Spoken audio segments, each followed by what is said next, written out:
sains. Ya, sepatutnya kalau tuan-tuan dan puan-puan pernah hadir pada tahun 2016 atau 2017, khusus amali sains yang kita telah adakan secara 4 hari 3 malam, ingat tak? Yang pernah hadir lah. Okey, dia melibatkan banyak eksperimen setiap hari kan, subjek sains, chemistry, biologi, chemistry, fizik. Okey, kita buat eksperimen dan sebagainya, yang tu face to face lah. Tapi untuk 2 tahun ni kita tak dapat nak buat secara bersemuka sebabkan pandemik. So pihak BPSM minta setiap JPN teruskan juga dengan kursus amali sains ni walaupun secara online. Okey, so mengikut jadual kursus amali sains yang telah dikeluarkan oleh bahagian BPSM, slot yang hari ni, khusus yang hari inilah berkenaan keselamatan, pengurusan keselamatan makmal merupakan salah satu tajuk dalam khusus amali sains lah. So kita kesuntukan masa, tak boleh nak serap khusus ni, tajuk ni dalam khusus ni, khusus yang akan datang. So kita buat awal. So bila kita buat awal ni, peserta yang sama juga akan join untuk khusus amali sains yang akan kita adakan pada bulan September, iaitu tarikh 13, 14 dan 15. Okay, tuan-tuan dan puan-puan juga akan hadir khusus tu. So yang tu kami tak pilih peserta lain lah. So dalam khusus 3 hari itu nanti ada ujian pra dengan ujian pasca.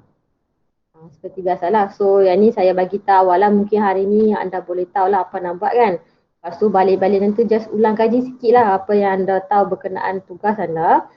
Dan bila kita tanya soalan tu, bukan nak kata kita nak test bagi markah untuk kenaikan pangkat or whatever, tapi ini merupakan satu syarat untuk khusus amali sains bagi golongan pembantu makmal. So kita bagi lepas syarat itu, tapi kita lepas dengan seelok-eloknya lah. Cuba ulang kaji sedikit berkenaan tugas tuan-tuan dan puan-puan, ketahui berkenaan bahan kimia, tentang biologi eksperimen yang anda buat. So bila tanya tu bolehlah jawab soalan. Okey. So dengan ini saya menjemput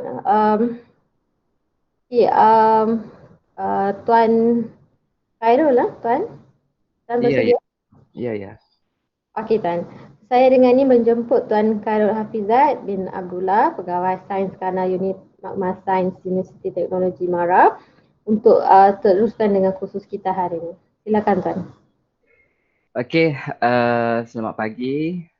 Terima kasih Puan Syantik. Okey, Assalamualaikum warahmatullahi wabarakatuh, tuan-tuan dan puan-puan sekalian. Okey, pada pagi ini kita akan mulakan sesi kursus kita berkaitan dengan keselamatan makmal ya. Pada hari ini terdapat 3 slot, iaitu 3 topik yang akan kita cover. Okey. Bermula dengan pengurusan keselamatan dan kesihatan pekerjaan di sekolah dan juga di makmal. Kedua, kita masuk kepada berkaitan dengan bahan kimia. Seterusnya pada petang nanti kita akan mempelajari berkaitan dengan keselamatan peralatan. Dalam ini melibatkan keselamatan peralatan biologi, fizik dan juga mesin elektrik. Okay, alright. So saya akan share slide pagi ini ya.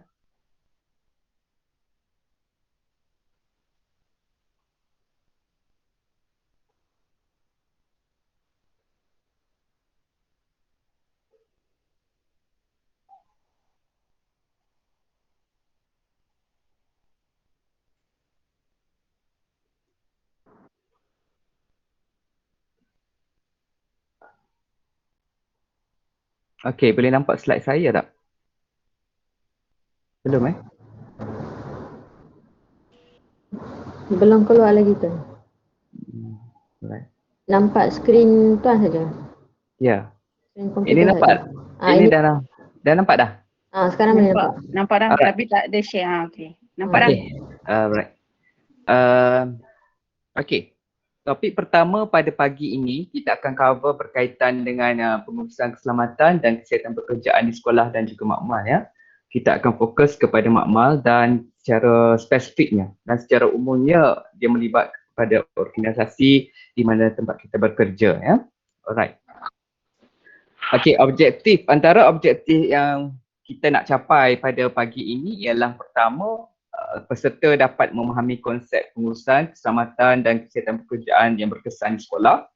Seterusnya dapat menerangkan elemen-elemen berkaitan dengan aspek-aspek pengurusan keselamatan dan kesihatan pekerjaan dengan baik, dan juga memahami tugas sebagai kakitangan makmal yang prihatin terhadap keselamatan makmal di sekolah, dan seterusnya dapat membantu rakan sekerja untuk bekerja dengan sihat dan selamat. Okey. Awalnya kesedaran terhadap isu keselamatan dan juga kesihatan pekerjaan ini sebenarnya dia telah bermula semenjak zaman sebelum merdeka lagi, iaitu pada zaman British. Yang mana pada zaman British ni sebenarnya terdapatnya ordinan berkaitan dengan KKP, KKP Keselamatan dan Kesihatan Pekerjaan, iaitu yang dikenali sebagai Ordinan Saudagar Kapal 1957. Okey, ini adalah ordinan pertama yang digunakan untuk mengawal selia dan juga mengurus aspek-aspek keselamatan dan kesihatan pekerjaan di organisasi-organisasi yang wujud di negara kita sebelum merdeka. Selepas merdeka, negara kita telah mengalami satu proses anjakan paradigma yang mana melibatkan terdapatnya dua akta yang seringkali dikaitkan dengan pengurusan keselamatan dan kesihatan pekerjaan. Pertama sekali adalah Akta Kilang dan Jentera 1967, dan keduanya Akta Keselamatan dan Kesihatan Pekerjaan tahun 1994. Yang mana Akta Keselamatan dan Kesihatan Pekerjaan 1994 ataupun dikenali sebagai AKKP 1994 ini dia telah digunakan sehingga ke hari ini sebagai garis panduan, sebagai satu peraturan, sebagai satu akta untuk kita mengurus aspek-aspek keselamatan dan kesihatan pekerjaan dalam organisasi pekerjaan di Malaysia, di negara kita. Bila kita melihat kepada Kementerian Pendidikan, KPM juga memberikan penekanan terhadap aspek-aspek berkaitan keselamatan dan kesihatan pelajar, guru dan pekerja di sekolah. Antaranya melalui Surat Pekelilik Ikhtisas Bilangan 9/2000 yang mana Kementerian Pendidikan Malaysia telah menggubal satu tata cara am keselamatan peralatan sukan.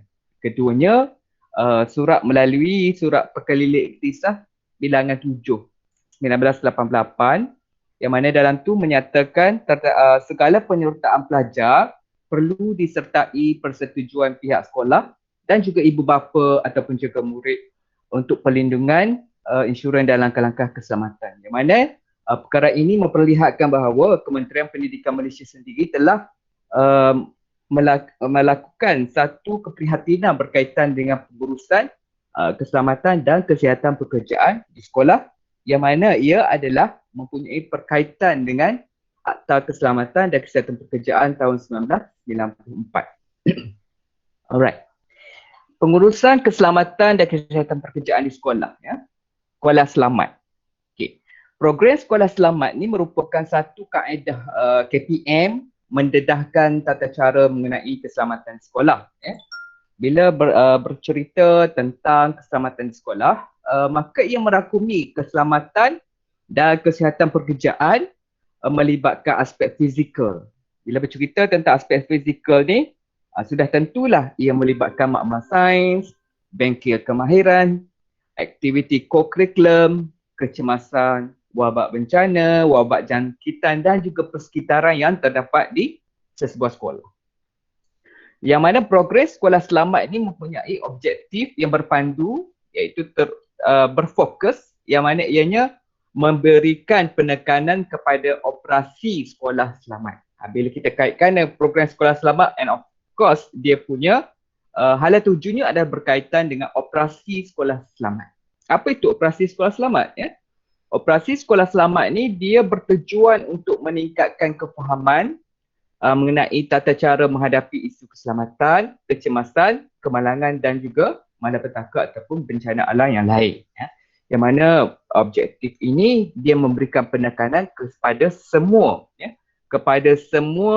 warga sekolah, termasuk pelajar, guru dan juga kaki tangan sekolah. Okey. Pelaksanaan pengurusan keselamatan dan kesihatan pekerjaan ataupun kita singkatkan dia sebagai PKKP di sekolah ni, dia nak memenuhi matlamat Seperti mana yang di awal tadi kita terangkan tentang Akta, Akta Keselamatan dan Kesihatan Pekerjaan AKKP 1994 ini, maka Kementerian Pendidikan telah mewujudkan satu dasar, iaitu satu program sekolah selamat yang mana dia nak memenuhi apa-apa yang tercatat di dalam Akta 1994 melibatkan seluruh warganya, yang bertujuan untuk melindungi, menjamin kebajikan pelajar, guru dan juga pekerja di sekolah. Okey, apa pula keselamatan dan kesihatan pekerjaan di makmal? Kalau kita melihat tadi secara general, sekarang secara spesifiknya kita fokus kepada makmal.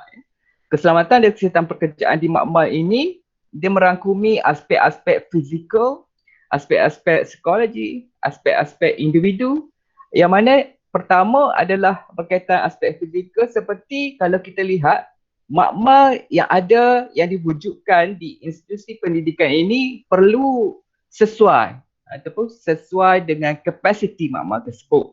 Secara lazimnya makmal yang dibina ini dia menghadkan seramai, tapi dia sebenarnya bergantung kepada saiz dan keluasan makmal tu. Kalau standard, biasanya kalau standard kapasiti pelajar di dalam makmal itu adalah tidak melebihi 30 orang pelajar. Itu standard. Kalau makmal tu besar saiznya, and then of course dia boleh lebih daripada itu. Dia bergantung kepada saiz sesuatu makmal yang diwujudkan. Alright. Keduanya, pelajar-pelajar kita bila berada di dalam makmal tidak boleh menjalankan aktiviti uji kaji secara bersendirian. Kita kena make sure bila pelajar masuk dalam makmal, sebelum ada kehadiran guru dan sebagainya, sekiranya tiada pekerja, staf makmal, maka pelajar tidak boleh nak uji-uji, tidak boleh nak try untuk test chemical yang ada dalam makmal, untuk menguji eksperimen-eksperimen tertentu, untuk pegang glassware dan sebagainya tanpa dikawal selia oleh guru dan juga pembantu makmal yang bertugas. Kedua, pastikan penggunaan peralatan perlindungan diri PPE yang sesuai di dalam makmal. Ketiga, guru dan pelajar perlu mengetahui kedudukan, kegunaan dan cara penggunaan yang betul bagi semua PPE, peralatan perlindungan diri, umpama contohnya glove, kita ada goggle dan sebagainya. Gantung atau tampal peringatan, poster berkaitan keselamatan dan juga pelan tindakan kecemasan di tempat yang sesuai. Kalau kita tengok di dalam makmal, mesti ada poster keselamatan. Poster keselamatan seperti utamakan keselamatan anda di dalam makmal. Keduanya, berhati-hati semasa menjalankan uji kaji. Dan ada juga pelan tindakan kecemasan, laluan-laluan kecemasan. Kalau dalam makmal kita ada arah keluar, plan arah keluar di mana sekiranya berlaku kebakaran ataupun berlaku sesuatu yang tidak diingini. Bila dah ada plan kecemasan tadi, maka semua pengguna makmal dapat mengetahui cara bagaimana untuk menyelamatkan diri daripada kemalangan tersebut, iaitu contoh kebakaran lah, right? Sekiranya berlaku sebarang kemalangan di dalam makmal, maka perlu direkodkan.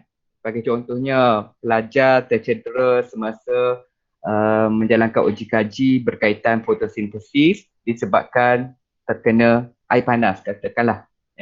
Sebab dia nak rebus daun semua sekali tu untuk melihat proses. Seterusnya, sekiranya berlaku tumpahan bahan kimia, tadi terkena benda panas, ada tumpahan bahan kimia, perlu juga direkodkan di dalam buku rekod kemalangan makmal yang kita selia. Contoh makmal biologi. Makmal biologi berlaku 2 kemalangan pada minggu lepas. Contoh pertama, terkena air panas, pelajar tingkatan 2A. Waktu kejadian, masa menjalankan amali eksperimen berkaitan apa, kita kena tulis di dalam rekod berlakunya kemalangan tadi. Kedua, katakanlah berlakunya tumpahan bahan kimia semasa pelajar menjalankan amali kimia di makmal kimia, katakan. Pelajar yang terlibat adalah pelajar tingkatan 4 sebagai contoh. Okey. Itu berkaitan dengan rekod kemalangan makmal. Dan juga rekod latihan keselamatan ni kita perlu juga sebagai setengah kita dengan makmal bila kita menyertai latihan ataupun kursus keselamatan seperti mana pada hari ini, kita perlu merekodkan dalam jam latihan berkaitan dengan keselamatan dan kesihatan pekerjaan di dalam makmal. Alright, apabila keluar dari makmal, pastikan air, elektrik dan punca gas api telah ditutup dan dipadam. Bila kita nak keluar makmal, kita dah habis kerja semua dan sebagainya. Bila pelajar dah habis menjalankan uji kaji seperti mana yang tercatat di dalam jadual, maka sebarang kegunaan air ataupun elektrik dan punca gas perlu ditutup dan dipadamkan. Pastikan tiada sebarang halangan di semua jalan keluar dari makmal. Seperti mana kalau kita tengok pada ini, yang last kali ini adalah ia mempunyai hubung kait dengan plan tindakan kecemasan yang perlu ada di dalam makmal, plan lokasi yang mana adanya arah ataupun jalan nak keluar sekiranya berlaku kebakaran dan sebagainya. Itu adalah berkaitan dengan keselamatan dan kesihatan pekerjaan di dalam makmal sekolah dan juga mana-mana makmal di mana-mana sektor perindustrian. Seterusnya, yang ini adalah secara umum pengurusan keselamatan dan kesihatan pekerjaan sekolah. Dia ada satunya jawatan kuasa, okey, jawatan kuasa keselamatan dan kesihatan pekerjaan ataupun dikenali sebagai jawatan kuasa keselamatan dan kesihatan sekolah selamat. Ini adalah dia punya jawatan kuasa yang akan dipengerusikan oleh pengetua ataupun guru besar, dan dalam hierarki tersebut adanya setiausaha, yang mana setiausaha ini dalam kalangan guru kaunseling ataupun guru bimbingan. Seterusnya ada wakil pengurusan dan juga wakil masyarakat. Wakil pengurusan sebagai contohnya wakil sekolah, wakil pelajar, AJK, PIDG dan sebagainya. Wakil masyarakat setempat seperti ahli PIDG, bomba dan penyelamat, polis, jawatankuasa masjid, badan kebajikan masyarakat, NGO dan sebagainya. Okey, kenapa penting PKKP ni ataupun pengurusan keselamatan dan kesihatan pekerjaan di sekolah? Okey, kalau kita lihat kepada PKKP dalam konteks sekolah ni, dia sebenarnya nak mewujudkan satu keadaan, satu persekitaran ataupun satu suasana yang dapat menjaminkan keselamatan dan kesihatan kepada pelajar, guru, pekerja ataupun sesiapa sahaja yang berurusan di sekolah. Itu adalah matlamat utama PKKP di sekolah. Keduanya, PKKP ini merupakan satu instrumen yang efektif. Satu instrumen ataupun satu bahan ataupun satu model untuk mengembangkan budaya kerja yang selamat secara berterusan. Budaya kerja yang selamat secara berterusan ni wajar ditekankan di sekolah. Bukan sahaja di sekolah, di mana-mana sektor pekerjaan perlunya budaya keselamatan pekerjaan yang berterusan.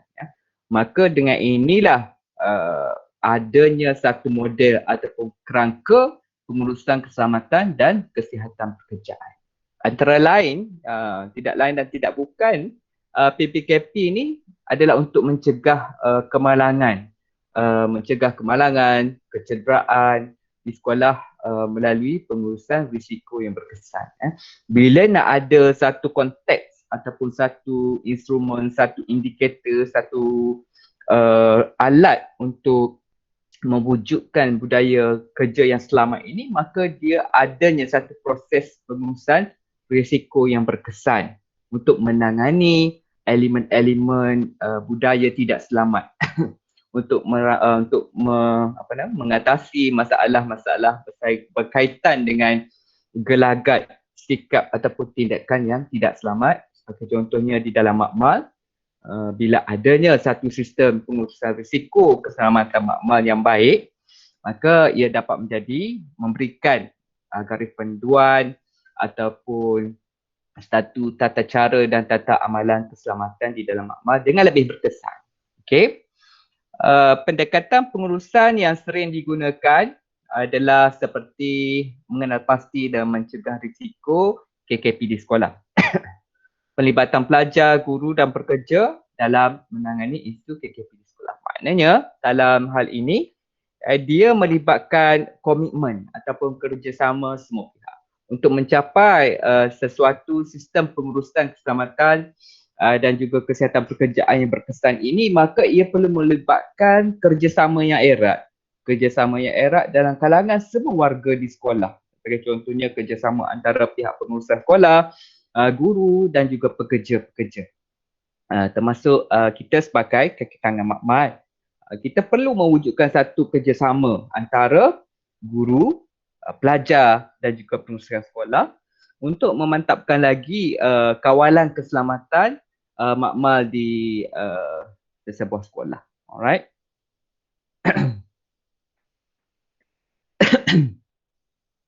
Model PPKP di sekolah. Ini antara model pengurusan keselamatan dan kesihatan pekerjaan di sekolah. Okey. Model ini dirancang dibuat untuk menjaga kebajikan keselamatan dan kesihatan pelajar, guru dan pekerja. Apa yang ada dalam model ini? Model PPKP ini dia menekankan aspek menyelesaikan masalah bersangkutan dengan keselamatan dan kesihatan pekerjaan. Pertama, dia mulakan dengan aspek merancang apa yang perlu dalam skop keselamatan makmal di sekolah, apa yang perlu ada, apa yang perlu dicegah dan sebagainya. Seterusnya selepas kita merancang, kita akan melaksanakan seperti mana apa yang kita rancang. Okey, contoh, kita rancang tadi kawalan keselamatan, katakanlah berkaitan dengan penggunaan bahan kimia. Kita rancang untuk menggunakan sesuatu bahan kimia ni ada satu teknik yang tertentu. Ada teknik dan juga penyimpanan. Teknik ini kita cerita macam mana teknik yang terbaik untuk membancuh bahan kimia tersebut katakanlah. Dan simpanan yang mana tempat untuk pelajar mengambil bahan kimia tersebut senang dicapai ataupun sebagainya. Kita rancang penyimpanan, penggunaan, pengendalian. Lepas tu kita laksanakan seperti mana yang telah dirancang.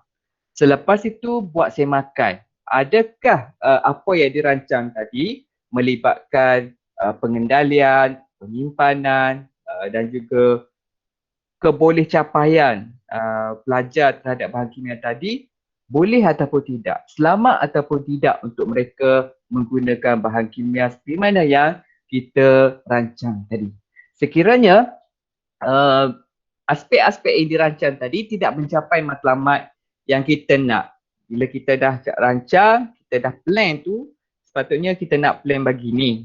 Tetapi masa pelaksanaan tadi, terdapatnya kekangan-kekangan yang perlu kita atasi. Bila berlaku kekangan tadi, ia dalam proses semakan. Kita menilai balik macam mana lokasi ni tak boleh letak di sini, dia tak bersesuaian. Berlakunya crowded masa nak ambil chemical tadi. Berlakunya pendedahan yang tidak sesuai dengan keadaan sekitaran di dalam makmal. Maka selepas semakan dibuat, kita mengambil tindakan yang sepatutnya. Tindakan yang dikenali sebagai tindakan pembetulan. Sebagaimana kita rancang tadi, plan kita A, tapi plan bila kita laksana plan A tadi, ia tak bersesuaian dengan persekitaran makmal kita. Dia tidak dapat mengurangkan risiko. Dia tidak dapat mengurangkan bahaya ataupun hazard yang terdapat di dalam makmal. Tetapi dia lebih menyebabkan wujudnya hazard baru. Bila berlakunya situasi sebegini, maka kita melakukan tindakan pembetulan. Tindakan pembetulan untuk kita memperbetulkan balik apa yang kita rancang tadi supaya ianya mencapai matlamat ataupun prinsip pengurusan keselamatan dan kesihatan pekerjaan di dalam makmal yang berkesan dan juga efektif dan berkualiti, ya. Alright.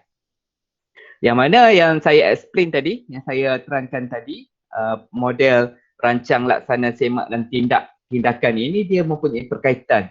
Dia mempunyai perkaitan antara satu sama lain. Kita merancang, kita laksana, kita menyemak dan kita bertindak. Dia mempunyai satu siklik, satu kitaran yang saling bersangkutan, bertindak antara satu sama lain. Alright. Okey, ini adalah elemen utama dalam sistem pengurusan keselamatan dan kesihatan pekerjaan, ya, yang kita panggil sebagai SPKKP. Tadi KKP keselamatan dan kesihatan pekerjaan. PKKP pengurusan keselamatan dan kesihatan pekerjaan. SPKKP sistem pengurusan keselamatan dan kesihatan pekerjaan. Kita kalau kita tengok rajah ni, dalam sistem ni dia ada 1, 2, 3, 4, 5. 6 elemen yang diperlukan dalam sistem pengurusan keselamatan dan kesihatan pekerjaan, ya. Yang mana dalam setiap cycle ini dia adalah bersangkutan juga, yang mana dia perlu melibatkan proses penambahbaikan secara berperingkat dan secara berterusan, ya. Okey, elemen SPKKP ni dia diperkenalkan pada tahun 2003, ya. SPKKP diperkenalkan pada tahun 2003 melalui Malaysia Standard 1722 2003. Yang mana Malaysia Standard ni, MS 1722 ni, dia dibangunkan berasaskan kepada dua benda utama, iaitu gabungan antara garis panduan OSH-MS ILO 2001. Okey. OSH-MS ni maksudnya Occupational Safety Health Management System, Occupational Safety Health Management System, dan juga ILO 2001. ILO ni International Labour Organization 2001. Bila dia ambil dua konteks berikut, dia selaraskan dan disesuaikan dengan Akta Keselamatan dan Kesihatan Pekerjaan di negara kita, ya. OSH-MS dan ILO ni dia international. Jadi dia ambil elemen tadi, maka dia gabungkan dengan dia selaraskan dengan Akta Keselamatan dan Kesihatan Pekerjaan 1994 di negara Malaysia, maka dia wujudlah satu model ataupun satu elemen yang dikenali sebagai sistem pengurusan keselamatan dan kesihatan pekerjaan, ya. Yang mana SPKKP ini dia merupakan satu pendekatan sistematik bersifat sukarela, ya, sukarela, berfokus kepada meningkatkan keselamatan secara berterusan, melibatkan penyertaan pekerja, pemantauan yang aktif oleh pihak pengurusan, dan juga melibatkan satu rancangan perubahan kepada persekitaran sesebuah organisasi dalam menghadapi isu-isu dalam menangani permasalahan yang berkaitan dengan keselamatan dan kesihatan pekerjaan dalam sesebuah organisasi. Okey, sebarang pengubahsuaian dalam rangka kerja SPKKP di sekolah ni perlu mengandungi elemen garis panduan kebangsaan, ya. Satu, melibatkan keperluan organisasi. Dalam sesebuah organisasi itu dia ada keperluan dia. Jadi dia melihat kepada, kalau nak ubah suai tadi, dia perlu melihat kepada keperluan organisasi tersebut. Sebagai contohnya, kalau college vocational, dia ada terlibat dengan satu kemahiran ataupun kerja-kerja teknik dan juga kemahiran dalam kalangan pelajar, dan dia ada satu bengkel khusus, katakanlah bengkel tempaan logam, katakan. Dan dia kena buat satu sistem pengurusan keselamatan dan kesihatan pekerjaan yang berteraskan kepada nature kerja dalam college vocational tersebut. Dan dia kena tambah dalam polisi, dalam pengurusan, perancangan, evaluasi tindakan tu perlu ada elemen tersebut, Seterusnya size, capacity pekerja, kapasiti pelajar dan juga infrastruktur, jenis bahaya, tahap risiko di sebuah sekolah. Yang ini macam saya kaitkan tadi. Yang mana sekiranya terdapatnya satu benda yang perlu ditambah baik, yang perlu merujuk kepada keperluan organisasi itu, melihat kepada infrastruktur yang ada, saiz organisasi, bahaya yang hadir dalam organisasi tersebut dan juga tahap risiko dalam organisasi tersebut. Ini adalah penting dalam mencipta ataupun membina satu sistem pengurusan keselamatan dan kesihatan pekerjaan yang baik, ya, sebagaimana berteraskan kepada MS 1722 Fashion Standard 1722 tahun 2003, ya, dengan mengambil kira kesesuaian daripada Akta Keselamatan dan Kesihatan Pekerjaan tahun 1994. Okey, dalam elemen tadi adanya polisi, ya, polisi keselamatan dan kesihatan pekerjaan, ya. Yang mana polisi KKP ni merupakan satu penyataan, ya. Polisi ni merujuk kepada satu penyataan sebenarnya, ya. Yang mana setiap organisasi ni dia perlu adanya polisi KKP yang umum. Dalam umum dia ada penyataan keselamatan secara umum, ya. Supaya apa? Supaya ia dapat memberi garis panduan kepada setiap pekerja ataupun ahli dalam organisasi tersebut untuk mencapai matlamat KKP. Okey. Polisi KKP ini adalah berdasarkan kepada garis panduan dalam SP KKP yang kita pelajari tadi. Okey. Yang mana setiap polisi perlu dilaksanakan dan dibuat semakan dalam tempoh masa yang sesuai, ya. Okey. Polisi ni yang kita dah bina, yang dah buat, kita perlu buat semakan dari semasa ke semasa. Okey. Sebagai contohnya, setiap 5 tahun sekali, kita akan menyemak semula. Adakah polisi ataupun penyataan keselamatan tadi, dia masih relevan dan sebagainya. Dan proses semakan semula tu perlu melibatkan wakil tadilah dalam kita punya KPKKP tadi. Perlu adanya Jawatankuasa Keselamatan dan Kesihatan Sekolah. Itulah kepentingan perlu adanya Jawatankuasa Keselamatan dan Kesihatan Pekerjaan di sekolah. Sebab dia merupakan satu sistem pengurusan ataupun satu jawatankuasa yang menyemak semula keselamatan dan kesihatan pekerjaan. Jawatankuasa tersebut bukan sahaja dia terlibat dengan secara umum, tetapi dia melibatkan semua aspek-aspek keselamatan dan kesihatan pekerjaan di sekolah, melibatkan keselamatan makmal, keselamatan bengkel kemahiran hidup, keselamatan peralatan sukan, keselamatan semasa menjalankan kurikulum dalam sukan, keselamatan melibatkan pejabat. Pejabat pun dia ada KKP, aspek-aspek KKP yang perlu diberikan tumpuan juga, ya. Sebagai contohnya ergonomik. Ergonomik ni di pejabat kerusi yang sesuai, meja dan sebagainya, alat-alat yang berkaitan dengan fizikal, aspek-aspek fizikal bagi mengelakkan berlakunya masalah kesihatan kepada pekerja. Okey. Kalau di makmal pula berkaitan dengan bahan-bahan kimia, berkaitan dengan bahan biologi, berkaitan dengan bahan fizik. Okey.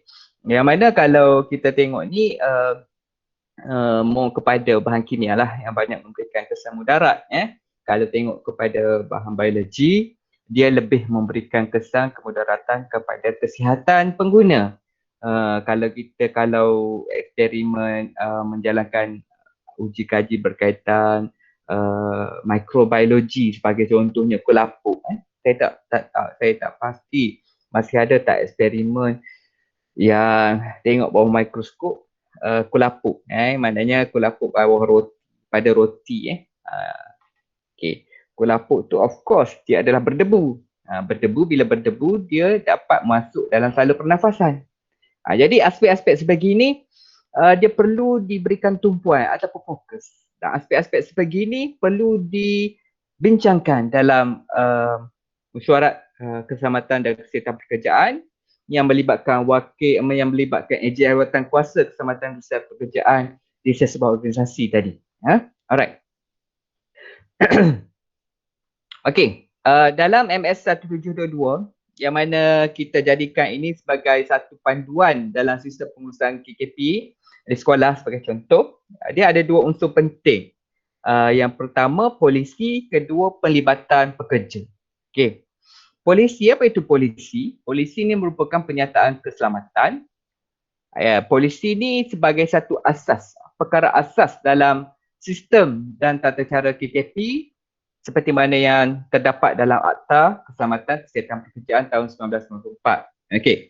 Dalam AKKP 1994 ni, penyataan keselamatan polisi ni dia terdapat dalam seksyen 16. Dalam seksyen 16 yang menyatakan bahawa merupakan adalah menjadi satu kewajipan pihak sekolah menyediakan polisi atau penyataan bertulis berkaitan keselamatan dan kesihatan pekerjaan. Kenapa kena ada? Sebab untuk menjamin keselamatan dan kesihatan serta kebajikan pelajar, guru dan pekerja atau individu yang berada dalam persekitaran sekolah sebagai tempat bekerja. Alright.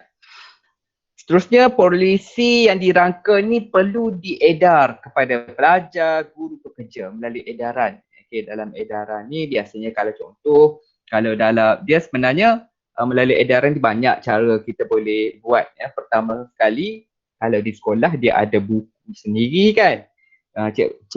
Katakanlah di sekolah dia ada buku kan. Katakanlah dia ada buku.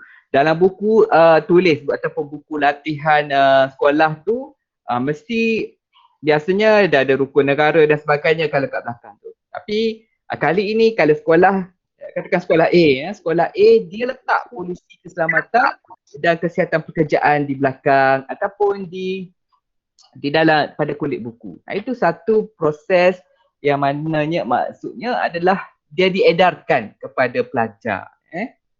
Okey, itu satu contoh. Okey. Perkara-perkara ini memang dia terdapat dalam seksyen 16 AKKP 1994. Right. Seterusnya polisi KKP, polisi keselamatan dan kesihatan pekerjaan yang dirangka juga perlu melibatkan rundingan semua pihak yang berkepentingan. Seperti mana saya nyatakan tadi, polisi tadi, semakkan polisi tadi, dia perlu melibatkan semua pihak berkepentingan. Semua pihak ini, pentadbiran sekolah, PIBG, guru, wakil pelajar. Dia maknanya pihak-pihak ini adalah dalam struktur organisasi pada awal slide tadi. Mereka membincangkan penambahbaikan tentang polisi yang telah dibuat pada tahun 2015 sebagai contoh. Sekarang 2021, selepas 5 tahun dia ada semak dan dia ada proses penambahbaikan. Seperti mana kalau kita tengok dalam model tadi, dia ada rancang, lepas rancang dia ada laksana, lepas laksana dia ada semakan, lepas semakan dia tengok balik tindakan pembetulan sekiranya terdapat perkara-perkara ataupun faktor-faktor yang mendorong kepada perubahan yang lebih baik, mewujudkan keselamatan dan kesihatan pekerjaan yang lebih baik, mewujudkan keselamatan makmal yang lebih baik di sekolah. Alright. Polisi tadi juga dia perlu mengikut kesesuaian sekolah yang terlibat, seperti skala dan tahap risiko serta keadaan persekitaran. Dia perlu melihat kepada kondisi ataupun persekitaran sekolah itu sendiri. Kalau sekolah itu mempunyai makmal yang banyak ataupun mempunyai bengkel kemahiran yang tertentu dan sebagainya, dan sudah tentulah dia perlu satu polisi yang lebih spesifik untuk memantapkan lagi proses pengurusan keselamatan dan kesihatan pekerjaan di sekolah ataupun dalam organisasi pendidikan tersebut. Okey. Keberkesanan polisi keselamatan dan kesihatan pekerjaan ini juga perlu melibatkan komitmen pentadbiran sekolah. Kerana apa? Kerana apa yang dirancang wajar dan perlu berjalan dengan teratur. Pihak pengurusan sekolah hendaklah menyatakan komitmen dengan menandatangani dokumen polisi tersebut. Polisi PKKP perlu dimasukkan dalam agenda latihan induksi bagi pelajar, guru dan pekerja baharu. Macam kursus pada hari ini, dia adalah satu complementary kepada polisi keselamatan dan kesihatan pekerjaan. Sebab mengadakan latihan berkaitan keselamatan dan kesihatan pekerjaan yang berfokus kepada makmal. Maknanya pihak sekolah pun dah hantar staf-staf makmal ke bengkel seperti ini, maka dia dah comply kepada keselamatan dan kesihatan pekerjaan. Alright? Okay. Ini antara contoh KKP, polisi KKP di sekolah sebagai contoh lah. Ya, dia sebenarnya bergantung kepada sekolah itu. Tapi dia perlu melihat kepada apa yang terkandung dalam AKP 1994. Setiap sekolah mempunyai polisi KKP yang berbeza. Seperti mana yang saya sebut tadi, berkaitan dengan persekitaran, saiz dan sebagainya. Ya. Okey, contoh sekolah ZYX berusaha memastikan persekitaran, keselamatan dan kesihatan pelajar dan pekerja terjamin. Dia tulis dalam pernyataan keselamatan. Pihak sekolah menjangka setiap pekerja mendukung bersama-sama barisan pengurusan agar budaya keselamatan diamal bersesuaian dengan Akta Keselamatan dan Kesihatan Pekerjaan 1994. Okay. Tiada kompromi terhadap perkara yang bertentangan dengan keselamatan dan kesihatan pekerjaan pada setiap masa. Pencegahan dan kawalan sebarang bahaya yang berpotensi memudaratkan pelajar dan pekerja dan mereka yang berada di tempat kerja menjadi tanggungjawab barisan perusahaan untuk mengambil tindakan serta-merta demi menjamin keselamatan dan kesihatan pekerjaan di sekolah. Okey, jadi berkaitan dengan keselamatan makmal di sekolah, kita bila ada polisi KKP di sekolah ini, polisi ini menjadi satu garis panduan untuk kita mengurus keselamatan makmal di sekolah. Bila ada berkaitan dengan tiada kompromi terhadap perkara bertentangan dengan keselamatan dan kesihatan pekerjaan pada setiap masa. Bermakna kita sebagai kaki tangan makmal, kita harus berwaspada dan peka terhadap polisi tersebut. Sebab pengurusan dah kata, tiada kompromi. Sekiranya kita tidak tidak berhati-hati ataupun tidak bertanggungjawab ataupun tidak abailah alpa terhadap bahan kimia sebagai contohnya. Bahan kimia di dalam makmal ni dah expired, kita tak check. Kita tak check. Bahan kimia ni bila kita tengok, kita maknanya tak check ni, kita alpa lah. Kita ingatkan dia tak expired. Tengok bila check. Bila check ni dia dah 10 tahun dah expired. Sebagai contoh. Maknanya sekarang untuk keselamatan makmal kena tengok balik. Tengok balik chemical dah expired ataupun tidak. Kena tengok balik chemical yang disimpan itu dapat diakses oleh pelajar directly, easily access by student. Okay. Lepas tu kita kena tengok di mana simpannya.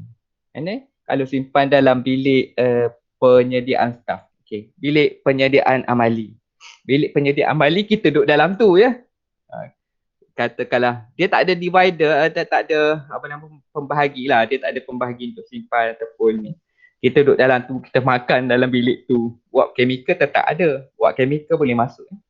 Walaupun kita ada bilik khusus yang kita duduk saya dalam makmal kan, katakanlah ada 2 makmal, ada bilik di tengah-tengah. Bilik di tengah-tengah tu biasanya bilik preparation. Dan bilik staff lah. And mostly sometimes juga ada staff yang makan pun dalam tu ya. Makan kena hati-hatilah, makan sebenarnya memang tak boleh makan pun dalam kawasan makmal.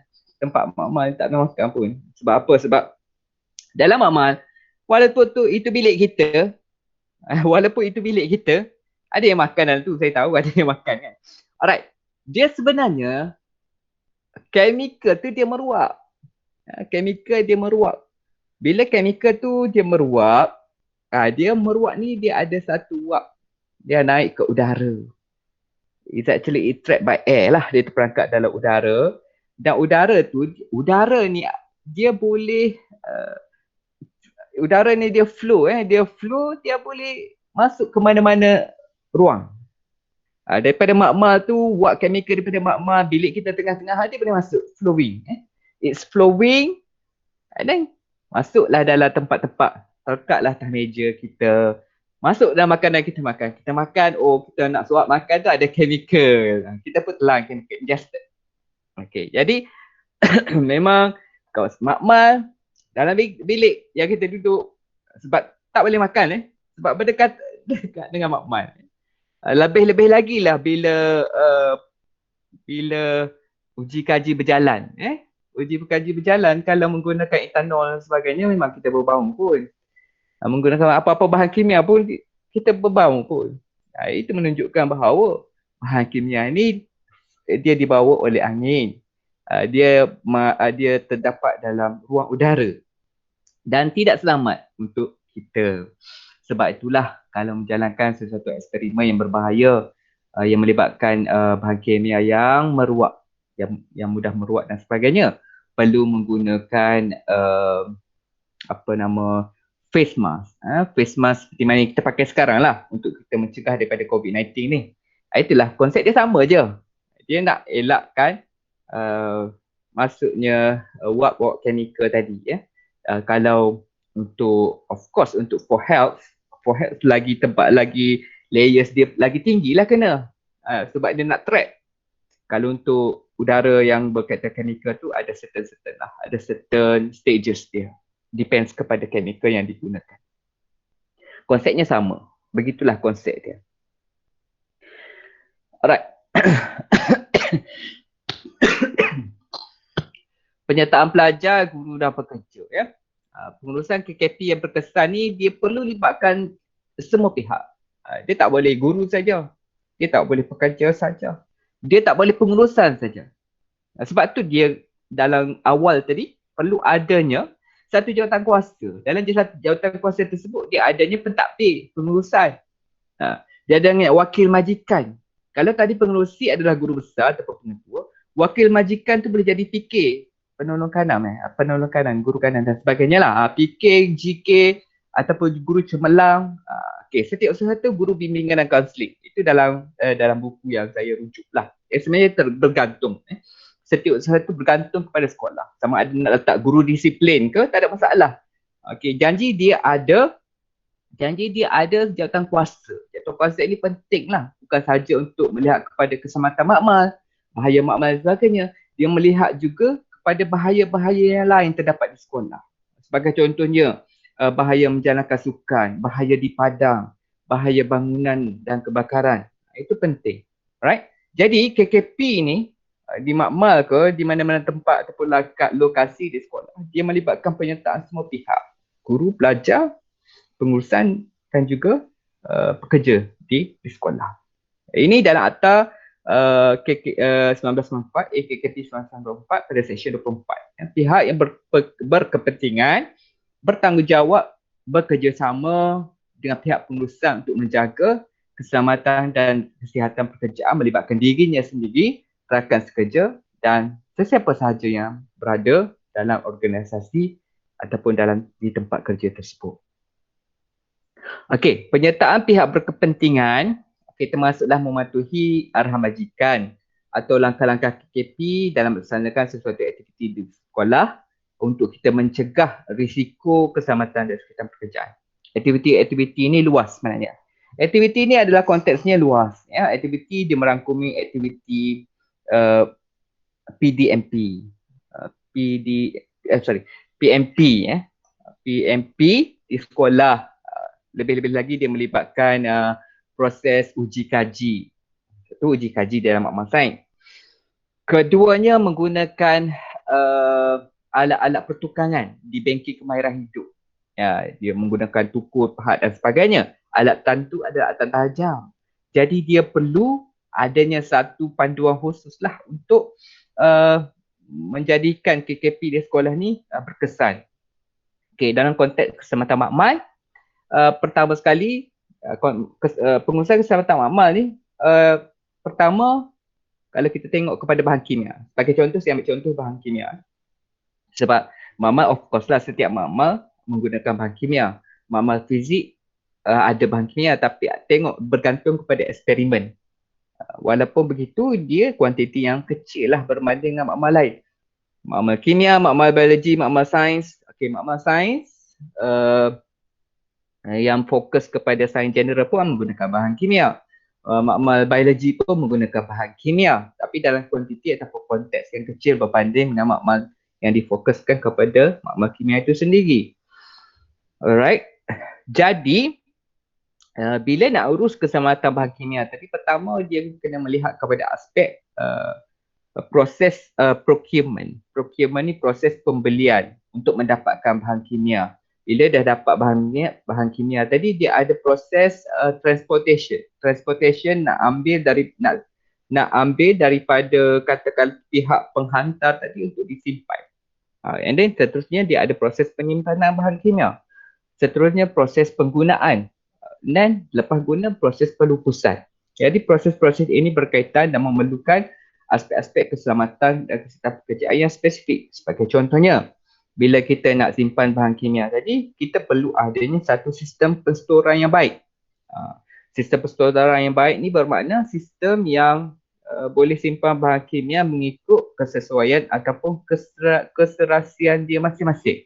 Nanti pada topik kedua nanti kita akan lihat secara lebih jauh lagi dan spesifik berkaitan dengan konteks-konteks pengurusan bahan kimia di sekolah. Alright. Seterusnya dia melibatkan proses penggunaan, cara bekerja dengan bahan kimia. Ketiga, selepas menjalankan proses eksperimen ataupun sesuatu uji kaji, maka bahan kimia yang digunakan ni perlu kepada proses pelupusan. Okey. Proses pelupusan ni bahan kimia ni pada tahun 2016 tu saya dah buat sharing session, saya dah sampaikan cara-cara berkaitan dengan pengurusan pelupusan bahan kimia. Lebih kurang 5 tahun lepas 5 tahun lepas dah buat satu program ya, anda Puan Shanti juga di JPN Kedah sekitar bulan 8, bulan 7 macam tu lah, sebab bulan 8 saya cuti belajar, bulan 7, bulan 6 macam tu lah, sebelum raya kata saya macam tu. Alright. And then seterusnya dalam konteks SPKKP tadi ada juga pengorganisasian, organizing. Dalam bahasa Inggeris dipanggil organizing. Alright. Pelaksanaan KKP di sekolah memerlukan komitmen dan kerjasama dari semua pihak. Seperti mana yang saya nyatakan tadi. Pihak pengurusan, guru, pekerja dan sebagainya. Jadi semua pihak perlu memahami tanggungjawab masing-masing dalam kerangka yang ditetapkan. Pihak pengurusan ada tanggungjawab dia yang dia perlu faham dan ketahui. Guru ada tanggungjawab dia yang perlu difaham dan diketahui. Kita sebagai staf makmal pun ada tanggungjawab kita yang kita perlu laksanakan. Berkaitan dengan makmal, macam mana kita nak uruskan, nak menjadikan makmal kita, menjadikan makmal kita lebih selamat. Tapi untuk menghasilkan satu makmal yang selamat, sebuah makmal yang selamat ini perlukan kerjasama daripada semua pihak. Kita perlu berbincang dengan guru sains. Kita perlu berbincang dengan ketua panitia. Okey, guru-guru yang mengajar amali di dalam makmal tersebut. Dan juga perlu berbincang dengan pengetua ataupun guru besar. Macam mana contoh, ada bahan kimia di dalam makmal kita ni dah lama expired dan kita nak memerlukan proses pelupusan. Kita berbincanglah dengan guru-guru sains. Kita berbincang dengan ketua panitia ataupun ketua bidang sains. Guru kanan sains matematik, sains dan matematik. Okey. Kalau ada sekolah yang ada guru kanan sains matematik lah. Kalau ada ketua panitia lah. Alright. Seterusnya kita bincang dengan pengetua. Proses ini kita kena nyatakan bahawa ia memerlukan proses pelupusan. Kalau tidak lupus, bahan kimia ni dah berbahaya. Dia terdapatnya satu, dia dah berbahaya. Wap yang berbahaya dan kemungkinan dia boleh meletup, akan berlaku proses letupan dan sebagainya.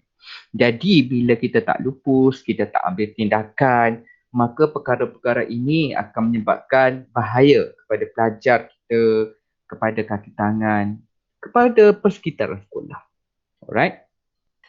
Okey, antara elemen organisasi pengorganisasian ataupun organizing ni, dia terdiri daripada 4 perkara, 4 unsur, 4 faktor utama.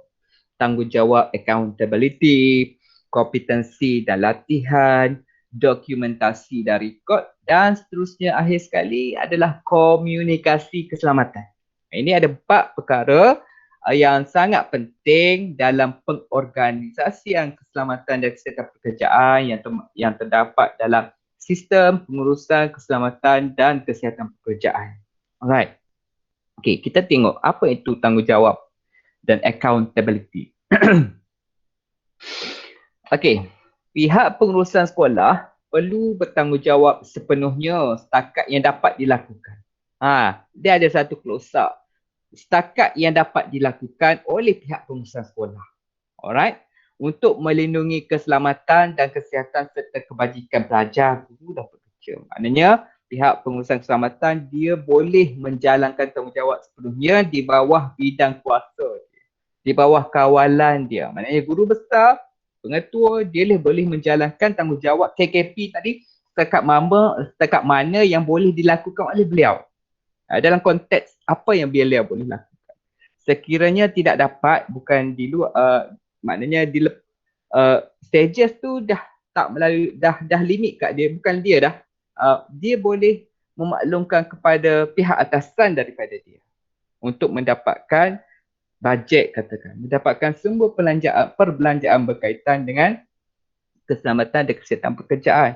And of course dia perlu melalui hierarki tertentu, guru besar, JPN, guru besar PPD, JPN dan juga kementerian.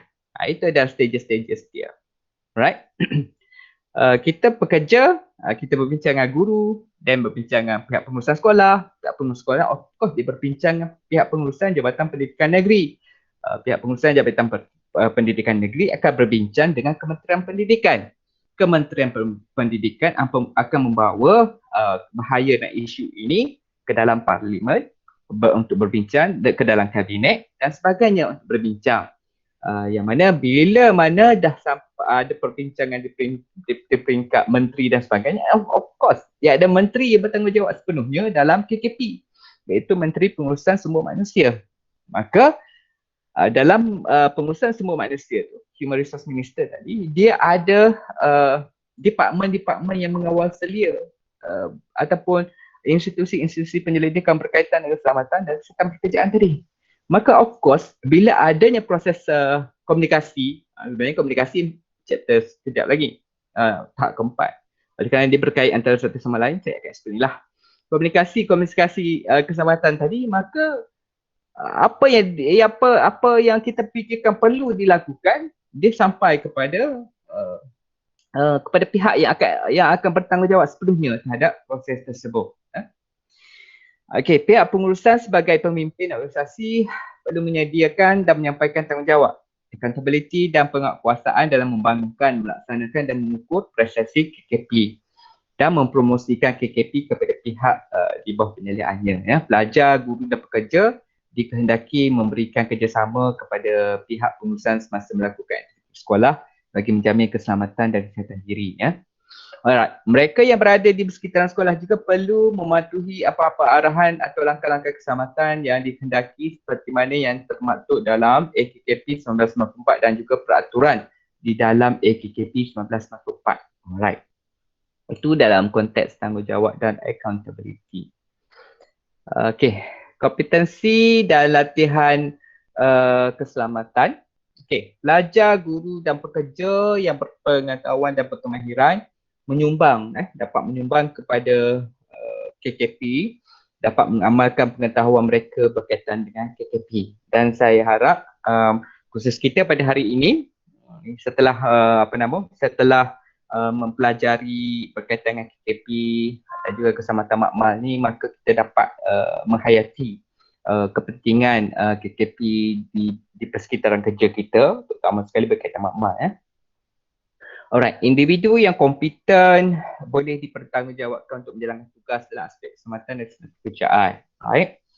Organisasi sekolah hendaklah memastikan guru dan pekerja mereka mempunyai kompetensi terhadap perundangan, peraturan, garis panduan dan amalan KKP. Alright. Pada hari ini, tuan-tuan dan puan-puan akan mempelajari berkaitan peraturan, garis panduan dan juga kod amalan KKP untuk dilaksanakan, untuk diabsorb, untuk semasa bekerja, untuk digunakan semasa bekerja. Perkara ini dijelaskan dalam AKKP 1994 dalam Seksyen 29. Dalam Seksyen 29 dalam AKKP 1994, dia ada pada Seksyen 29, individu yang kompeten dengan memiliki kelayakan yang diperakui oleh JKKP boleh menjadi pegawai KKP lah. Ini dalam konteks sektor-sektor perindustrian ataupun organisasi pendidikan seperti universiti ataupun kolej-kolej lain ataupun institusi penyelidikan kerajaan. Dia perlu ada pegawai KKP. Pegawai KKP ni adalah pegawai yang telah mengikuti kursus yang spesifik, kursus pengurusan keselamatan dan kesihatan pekerjaan, ataupun dia panggil kursus SHO, Safety Health Officer, yang dikelolakan oleh NIOSH, NIOSH yang di-offer kursus tersebut oleh NIOSH, dan juga Training Institute, Safety Training Institute yang lain. Bertujuannya untuk menggalakkan amalan pematuhan terhadap apa-apa yang tercatat dalam AKP 1994. Okey, pihak sekolah perlu memastikan penyediaan sumber dan latihan KKP yang mencukupi untuk membolehkan guru dan pekerja melaksanakan pengurusan keselamatan dan pekerjaan dalam organisasi termasuklah mengawal bahaya atau risiko di sekolah. Perlu ada allocations of budget, dan juga latihan KKP yang mencukupi. Latihan KKP ni perlu diberikan kepada semua pekerja di dalam organisasi, sektor perindustrial, sektor pendidikan dan sebagainya. Maknanya setiap pekerja, sama ada pekerja di makmal, bengkel, guru dan sebagainya, perlu juga mengikuti kursus ataupun latihan berkaitan keselamatan dan kesihatan pekerjaan ini. Sebab ia sebab pengurusan keselamatan dan kesihatan pekerjaan ini adalah tanggungjawab semua pihak dalam organisasi tersebut.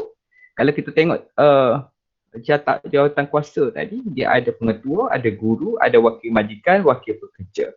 Itu merupakan tanggungjawab yang kerjasama antara semua pihak dalam menjayakan agenda pengurusan keselamatan dan kesihatan pekerjaan yang baik di sesebuah institusi pendidikan, organisasi pekerjaan dan juga sekolah.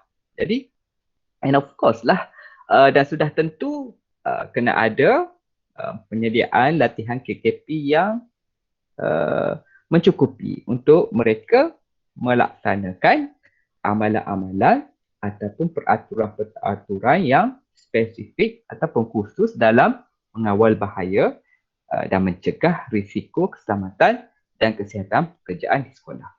Sekejap ya, saya nak minum air.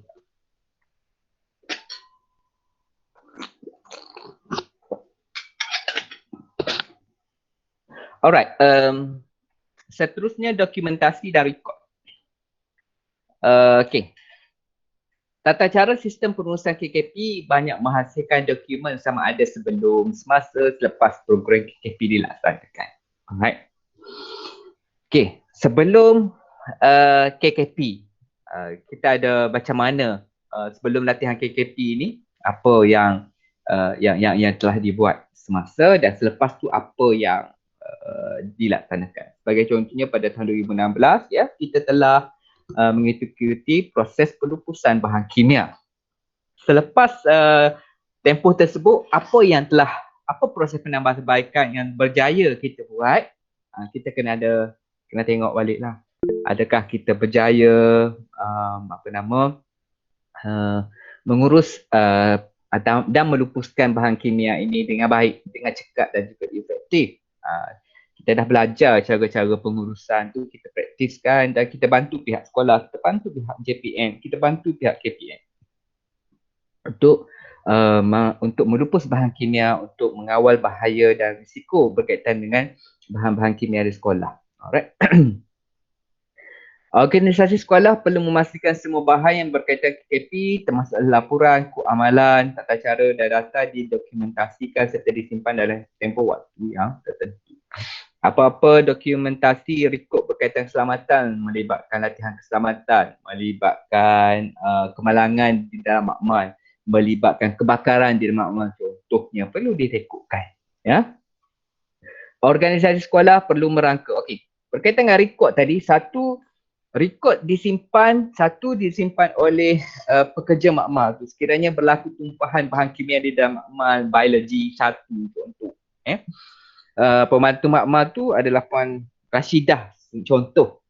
Jadi Puan Rashidah dia kena simpan rekod-rekod kemalangan tadi dan satu salinan perlu dihantar kepada pejabat ataupun kepada pejabat sekolah lah untuk disimpan. Pejabat sekolah dia perlu ada rekod selain daripada rekod-rekod lain, rekod berkaitan dengan kemalangan yang berlaku pun perlu disimpan. Sebab apa? Sebab kalau DOS pihak KKP akan turun untuk tengok pada KKP tu, dia kena bagilah ataupun dipantau. Contoh KKP ni tiba-tiba dibuat spot check oleh JPN. Kita tak tahu kan untuk tengok pelaksanaan KKP di sekolah. Jadi of course JPN dia akan pergi kepada pejabat sekolah. Dia tengok rekod-rekod tu. Jadi perlu ada satu salinan simpanan di pejabat untuk berkaitan dengan keselamatan dan kesihatan pekerjaan tadi. Alright? Okay. Dan user ni kita pun ada juga rekod yang kita simpan. Dan rekod ataupun dokumentasi tadi perlu samalah. Ni sekejap ada kat Rashidah ada. Tiba-tiba kat pejabat tak ada. Contoh, satu lagi makmal kimia. Berlaku dekat Encik Osman. Encik Osman simpan rekod. Tapi Cik Osman tadi tak bagi kepada pejabat. Jadi bila orang nak tengok tak ada kemalangan lah. Sedangkan benda tu pula ada. Jadi perlu ada satu dokumentasi ataupun rekod berkaitan dengan kemalangan ataupun apa-apa bersangkutan dengan keselamatan pekerjaan di dalam makmal kita. Kemalangan di dalam makmal kita. Seterusnya komunikasi. Okay. Ini adalah komunikasi yang berkesan. Setiap PKP perlu membangunkan dan melaksanakan sistem komunikasi yang berkesan. Meliputi semua peringkat dan organisasi sekolah dan pihak lain berkepentingan seperti pelajar, kontraktor dan juga pelawat. Perkara ini selaras dengan KKP 1994 Seksyen 32 yang menyatakan majikan perlu menyediakan tata cara pemberitahuan JKKP kemalangan di sekolah, kejadian berbahaya, keracunan dan penyakit berkaitan pekerjaan dan sebagainya.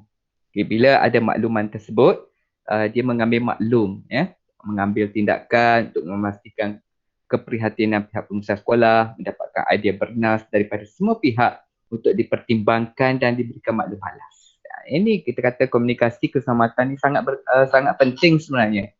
Sebenarnya bila dah ada jawatan kuasa KKP tadi, maka dia dah ada komunikasi. Dia boleh bawa sebab jawatan kuasa keselamatan pekerjaan tadi, dia ada dia ada wakil majikan, dia ada wakil pekerja, dia ada setiausaha tadi, dia ada pengurusi. Setiausaha tadi adalah dia sebenarnya dalam organisasi perindustrian ataupun sektor perindustrian ataupun di universiti sebagai contohnya UiTM. Setiausaha keselamatan dan pekerjaan ini adalah dalam kalangan pegawai yang mempunyai sijil-sijil berkaitan dengan pengurusan keselamatan dan kesihatan pekerjaan. Dia kompeten dalam KKP. Dia dah mengikuti kursus yang saya sebut tadi, SHO, Safety Health Officer Course. Dia dah ada lulus, dia boleh jadi setiausaha. Jadi dia sebab apa? Sebab dalam kursus tu dia memberikan training berkaitan dengan semua berkaitan dengan akta-akta pengurusan keselamatan dan pekerjaan 1994 yang terkandung dalam akta tu, semua benda-benda berkaitan dengan akta.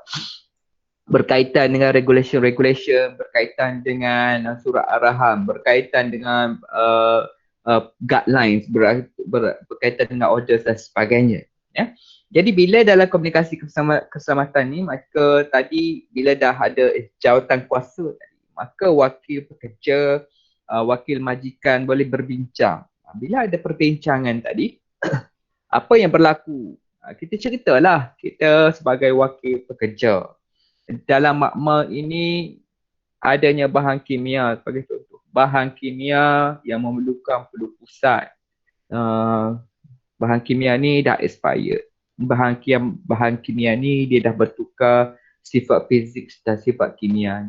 Bahan kimia ini sebagai contoh memerlukan satu stor simpanan bahan kimia yang baik supaya dia adalah terasing daripada bangunan makmal. And then store simpanan ini juga senang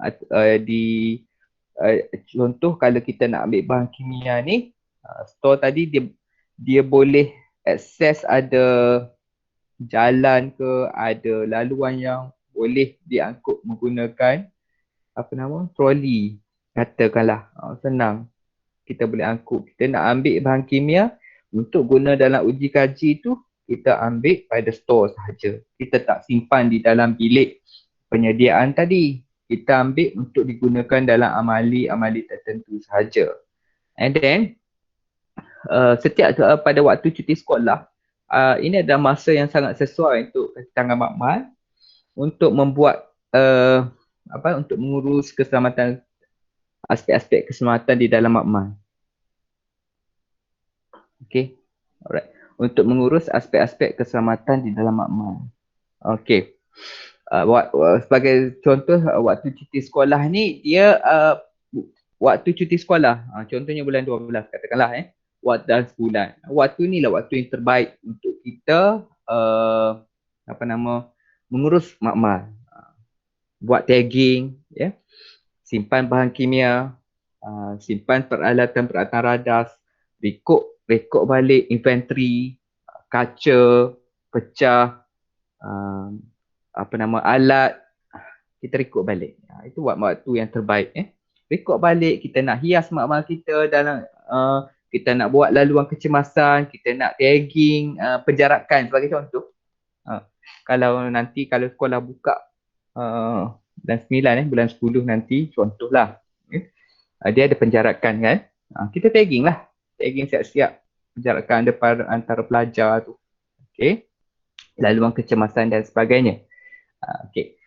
Tagging, poster, guideline lain merupakan satu bentuk komunikasi keselamatan. Komunikasi ni besar, komunikasi ni luas maknanya. Komunikasi dia boleh jadi komunikasi bertulis ataupun komunikasi menggunakan voice, suara. Komunikasi voice by voice ni dia macam pemberitahuan lah. Kita buat meeting, kita buat latihan dan sebagainya. Komunikasi secara bertulis, surat arahan berkaitan keselamatan serta pekerjaan, guidelines yang diberikan, itu adalah bentuk komunikasi keselamatan. Right. Okay. Perancangan dan pelaksanaan. Organisasi sekolah perlu mengkaji dan menilai dengan membuat semakan awal terhadap KKP yang menjadi asas dalam setiap aktiviti yang dijalankan. Alright. Elemen perancangan dan pelaksanaan ni, dalam bawah perancangan dan pelaksanaan ni, dia ada semakan awal, initial checking, preliminary checking, objective system, sistem perancangan, pembangunan dan pelaksanaan, ada 4 pencegahan bahaya dan kawalan. Okey, kita tengok apa itu semakan awal. Semakan awal ni dijalankan oleh individu yang kompeten, perundingan dengan pihak sekolah, guru, pekerja atau wakilnya berkaitan dengan aspek-aspek keselamatan, sebagai contohnya keselamatan makmal, pendedahan kepada bahan kimia berbahaya di dalam makmal X, makmal sains X sebagai contoh. Okey. Kajian awal ni termasuk menentukan statistik kemalangan. Jadi sebab itulah kalau yang kita cerita tadi, rekod dan dokumentasi tadi, dia adalah sangat penting. Sebab apa? Sebab ia adalah daripada kajian awal untuk orang menilai risiko keselamatan, keselamatan makmal tu. Kajian awal ni juga termasuk menentukan kemalangan nyaris, kejadian yang berbahaya, keracunan dan penyakit berkaitan pekerjaan, keracunan dan sebagainya. Itulah. Alright. Semakan awal juga merangkumi aspek mengenai pasti aplikasi perundangan, garis panduan, kod amalan, keperluan lain bersesuaian. Jadi, contohnya, bila berlakunya sesuatu kemalangan, alright, dia akan tengok adakah kita dah praktis AKKP 1994 melalui perundangan tadi. Adakah kita merujuk sesuatu pekerjaan yang dijalankan di dalam makmal, sebagai contohnya kita buat bancuan chemical. Kita buat penggunaan peralatan, memasang pipette sebagai contohnya, burette sebagai contohnya. Adakah kita mengikut garis panduan keselamatan yang diberikan? Adakah kita mengikut kod amalan yang ditetapkan, practice code, alright, dan keperluan lain bersesuaian. Adakah kita mengurus bahan kimia, menyediakan bahan kimia, membuat pelupusan bahan kimia, kita dah merujuk ataupun kita melihat kepada garis panduan yang telah diberikan. Sistem labeling, sistem tagging, adakah kita mengikut panduan-panduan yang telah diberikan oleh pihak pengurusan sekolah. Jadi bila berlaku kemalangan, makmal sebagai contohnya, dia akan merujuk balik kepada perkara-perkara ini. Adakah latihan keselamatan pernah diberikan kepada pekerja tersebut? Jadi tuan-tuan dan puan-puan sekalian, hari ini telah diberikan latihan oleh pihak pengurusan. Alright. So, meliputi pembangunan. Temakan awal ni juga dia meliputi pembangunan dan pelaksanaan semua elemen, termasuk mengkaji semua dasar KKP sedia ada. Jadi bila berlaku ni semua ni, daripada statistik kejadian bahaya dan sebagainya ni, maka dia tengok kepada dasar KKP. Dia kaji semula dasar yang sedia ada ni perlu ditambah baik untuk mendapatkan satu sistem pengurusan yang lebih cekap dan berkesan.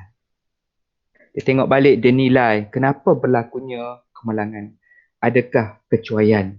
Adakah disebabkan sikap? Adakah disebabkan oleh tindakan dan gelagat dan sebagainya. Jadi sekiranya dia disebabkan oleh salah satu faktor tersebut, maka dalam PKKP elemen-elemen tersebut dimasukkan. Bagi contohnya, katakanlah dia berpunca daripada gelagat selamat. Gelagat selamat ni, pertama sekali gelagat selamat, gelagat selamat ataupun gelagat keselamatan ataupun tingkah laku keselamatan, dia ada dua benda di bawah dia. Gelagat selamat dia ada dua benda. Pertama, penyertaan terhadap keselamatan ataupun kita singkatkan dia sebagai penyertaan keselamatan. Kedua, pematuhan keselamatan. Penyertaan keselamatan ni adalah penglibatan dia dalam aktiviti-aktiviti keselamatan di dalam makmal. Mengikuti latihan keselamatan, keduanya membantu rakan sekerja bekerja dengan selamat. Pematuhan keselamatan pula adalah arahan pematuhan terhadap amalan-amalan ataupun peraturan yang diberikan kepada beliau. Jadi gelagat selamat ni dia perlu kepada latihan keselamatan.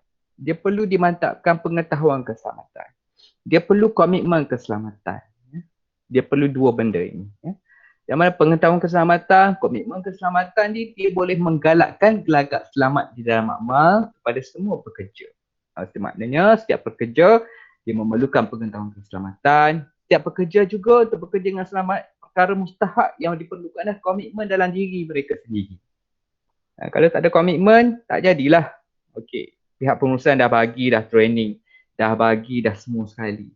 Okey. Tapi komitmen keselamatan dalam diri kita tak ada, maka kita tidak dapat nak bertindak dengan selamat. Tak dapat bergerak dengan selamat. Bergelagat dengan selamat. Jadi memerlukan komitmen. Okey.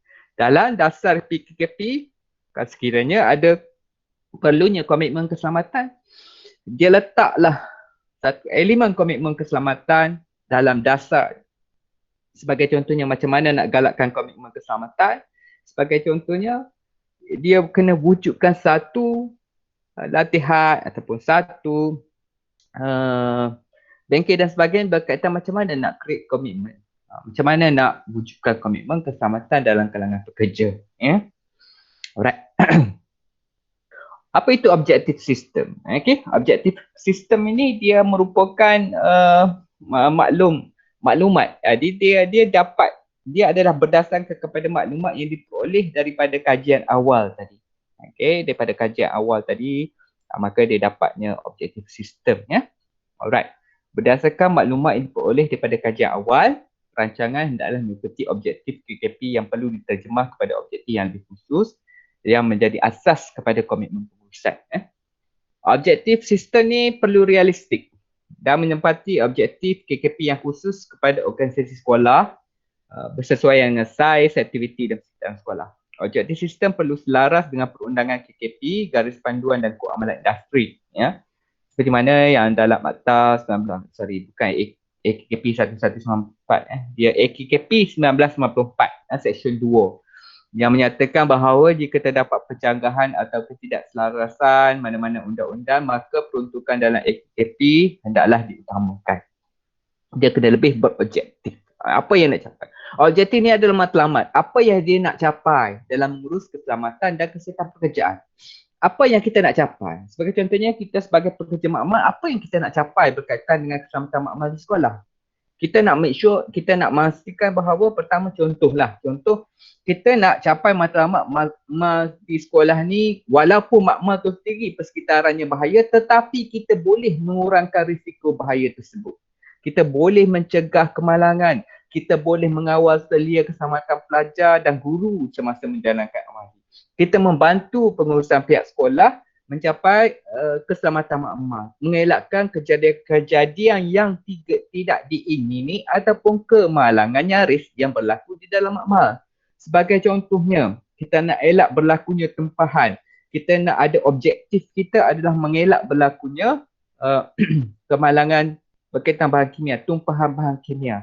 Dan kita mempunyai komitmen lah untuk untuk perstoran bahan kimia, meletakkan bahan kimia itu di tempat yang tidak berbahaya, mencari satu sudut untuk meletak bahan-bahan kaca sebagai contohnya, menyimpan bahan-bahan kaca, menyimpan radas makmal di dalam drawer. Kita cari inisiatif kita untuk mencapai objektif tersebut. Bahan kimia kita simpan dalam bahan peralatan makmal, radas kecil. Radas kecil, bika yang kecil saiznya tu kita simpan dalam drawer makmal yang disediakan. Kita simpan dan kita tagging. Kita tagging bika, katakan bika dan saiz dia. Katakan 10 mil. 10 mil kita labeling. Okey. Picagari pula pakai contoh.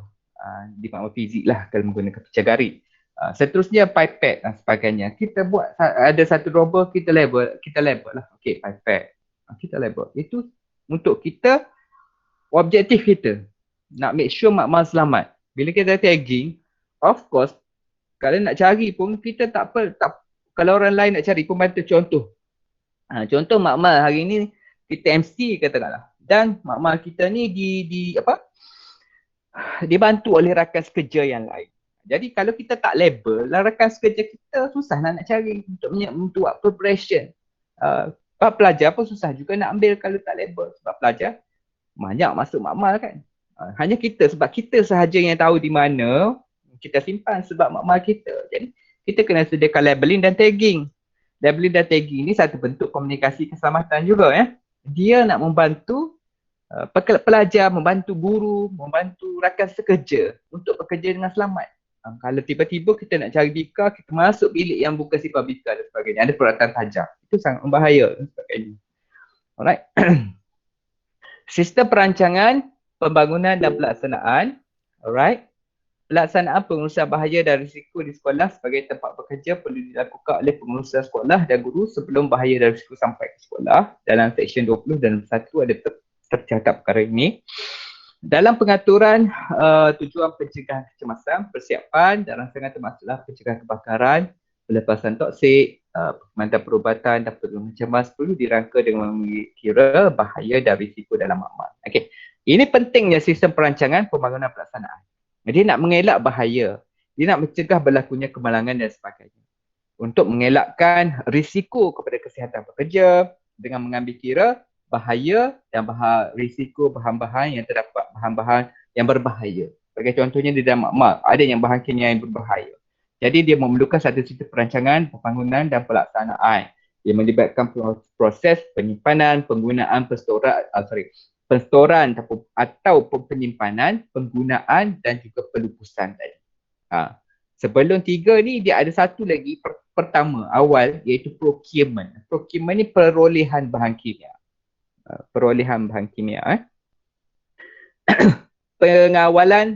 Pencegahan dan pengawalan bahaya.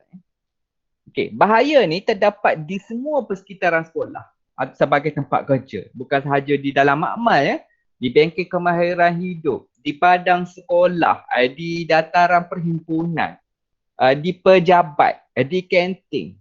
Di kantin ada juga bahayanya. Kenapa saya kata ada bahaya? Lantai licin. Lantai licin. Di toilet pun ada bahayanya. Lantai licin sebagainya. Di pejabat ada bahayanya. Bahaya ergonomik. Naik tangga tu. Kalau tangga di sekolah tu tak ada tagging. Tak ada tagging step dia. Setiap step tu dia sebenarnya kena ada tagging. Supaya orang nampak lah. Kadang-kadang tak nampak. Ingatkan kita dah jangka dah step yang kedua. Tiba-tiba kita masuk ketiga dah. Sebagai contohnya. Sebab tak ada tagging, kita tak tahu. Dia kadang-kadang tangga. Kalau tangga yang lama ni dia dah colour dia lain dah dengan yang kat bawah. Jadi susah nak agak. Satu lagi tangga kena ada pemegang. Nak naik ke pejabat. Itu perlulah. Itu kita cegah bahaya. Sama juga di dalam makmal. Dalam makmal kalau tak ada tagging, kalau tak ada labeling bahan kimia ke apa, memang sangat bahayalah. Contoh HTL pekat. Kita tak label pekat, kita label HTL saja. Kita tak label molarity dia. 10M ke, 5M ke, kita je letak kat situ. Jadi memang bahaya kepada pengguna lain. Kepada rakan sekerja kita. Contoh Cik Kiah. Cik Kiah dekat makmal kimia 1. Contoh. Katakan Cik Uji dekat makmal kimia 4. Tiba-tiba Cik Kiah ni dia pada hari Ahad katakan dia kena hadiri kursus. Jadi makmal dia Cik Uji kena datang buat preparation. Tapi dia tak label HTL 10 molar dan sebagainya. Tiba-tiba Cik Uji pergi ambil. Dia tak ada labeling. Dia tak tahu. Dia tak pakai glove ataupun PPE yang bersesuaian. Maka keselamatan kepada diri Cik Uji tadi berbahayalah. Jadi itu pentingnya langkah pencegahan dan pengawalan bahaya. Sebagai contohnya juga, berkaitan dengan buangan patogenik. Buangan patogenik. Kita tak letak, contoh katakanlah kita menggunakan benda yang dah, katakan benda tajam. Untuk benda tajam dia ada menggunakan untuk patogenik dan sebagainya, kicagari katakan. Kita menggunakan jarum suntikan dan sebagainya, contoh. Kita tak letak jarum tu dalam bekas khusus. Kita letak dalam tu sampah. Macam cleaner mengambil kena tangan dia. Itu sangat-sangat bahayalah dan sebagainya. Alright. Satu lagi radas kaca pecah. Radas kaca pecah dia ada tempat simpanan dia dalam kotak tertentu. Kita tak boleh buang sebegitu saja di dalam tong sampah biasa. Tak boleh. Membahayakan kesihatan kepada orang lain. Mencederakan diri orang lain. Lagi safety shower. Safety shower katakan selepas digunakan, ditarik. Kita dah uji setiap 1 minggu. Kalau rajin benar 1 minggu uji, ada yang tak pernah uji pun. Elok-eloknya memang 1 minggu sekali kita uji the flowing of water daripada safety shower, daripada ice wash. Kita uji. Safety shower kita tarik. Kita tarik. Safety shower ni sekarang dia tak ada divider dah. Dia tak ada dah. Air tu dia mengalir ke lantai. Kita kena mop lantai tersebut. Kata tak dia mengundang bahaya. Dia menyebabkan kemalangan berlaku, licin. Alright. Itu perkara-perkara yang kita perlu kepada pencegahan dan pengawalan bahaya. Okey, last sekali penilaian. Pengurusan KKP yang perlu mempunyai sasaran matlamat dan penunjuk prestasi. To evaluate, untuk menilai KKP di dalam amal, di sekolah dan sebagainya, perlu kepada matlamat yang jelas. Adanya indikator penunjuk prestasi. Katakanlah pelupusan bahan kimia capai tak 10%? Capai tak mata 10? Capai tak mata 8? Ataupun mata 3 ya dapat? Itu penunjuk prestasi penilaian KKP. Dia diukur untuk memastikan suatu sistem KKP mencapai keberkesanan keselamatan. Pengukuran prestasi perlu dilakukan terhadap langkah-langkah yang diambil dalam setiap program KKP. Contoh, berkaitan dengan keselamatan makmal, bahaya bahan kimia. Selepas program KKP dilakukan di sekolah, di organisasi pendidikan, pekerja tu memahami tak proses nak buat menjadikan makmal tu lebih sihat dan selamat. Boleh tak memahami tak proses-proses yang terlibat? Tahu tak proses-proses yang perlu dilakukan dengan berkesan? Tahu tak langkah-langkah pengawalan dan pencegahan bagi mengelakkan bahaya kepada persekitaran dan manusia? Alright. Okey. Itu contoh. Elemen penilaian ni dia terdiri daripada 4 perkara. pengukuran dan pemantauan prestasi, penyiasatan kemalangan, insiden laporan auditing dan semakan pengurusan. Alright. Okay. Pengukuran dan pemantauan prestasi. Okay. Penunjuk prestasi mestilah bersesuaian dengan matlamat dan persekitaran sekolah. Ya, penting untuk menguruskan maklumat yang diperoleh. Matlamat pengukuran dapat membantu organisasi sekolah memberikan tumpuan kepada elemen keutamaan dalam menyediakan objektif. And then, dia mempromosikan peningkatan penglibatan semua pihak dalam program keselamatan dan kesihatan pekerjaan yang dilaksanakan di sekolah kita. Okey, penyiasatan kemalangan atau insiden dan laporan. Okey, walaupun dirancang dan diamalkan dengan baik, ya. Okey, operasi sistem keselamatan masih terdedah. Kemungkinan terdedah kepada kegagalan. Kegagalan ni seperti kemalangan dan kecederaan dan sebagainya lah. Okay. Jadi, penunjuk prestasi seperti kemalangan dan kegagalan yang memperlihatkan masih wujud kelemahan dalam sistem pengurusan yang kita buat.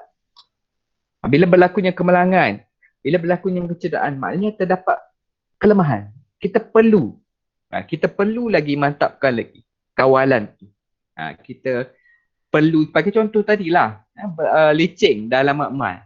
Sebab apa? Sebab kita tak membersihkan, tak melap, tak mop balik lantai licing tadi. Jadi dia perlu diatasi, dia perlu dikawal, dia perlu dipantau dan direkodkan kemalangan tadi supaya dia tak akan berulang berlaku. Kita lebih cakna lah, kita boleh berwaspada terhadap perkara-perkara tersebut.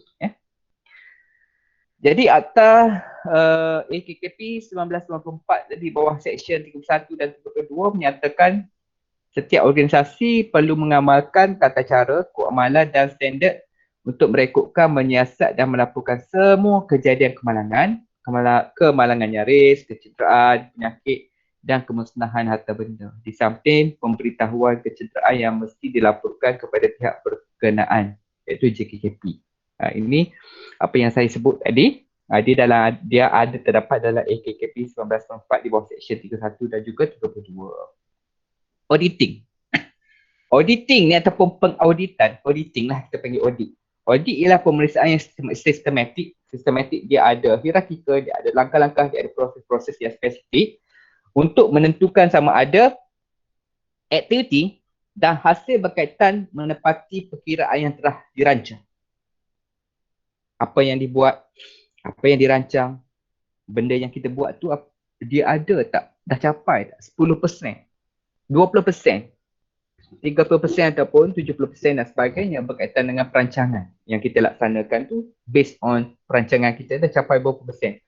Kalau kita tengok dia macam KPI, dia macam KPI lah, sasaran kerja tahunan. Kita sekarang tengah menjadikan sasaran kerja tahunan.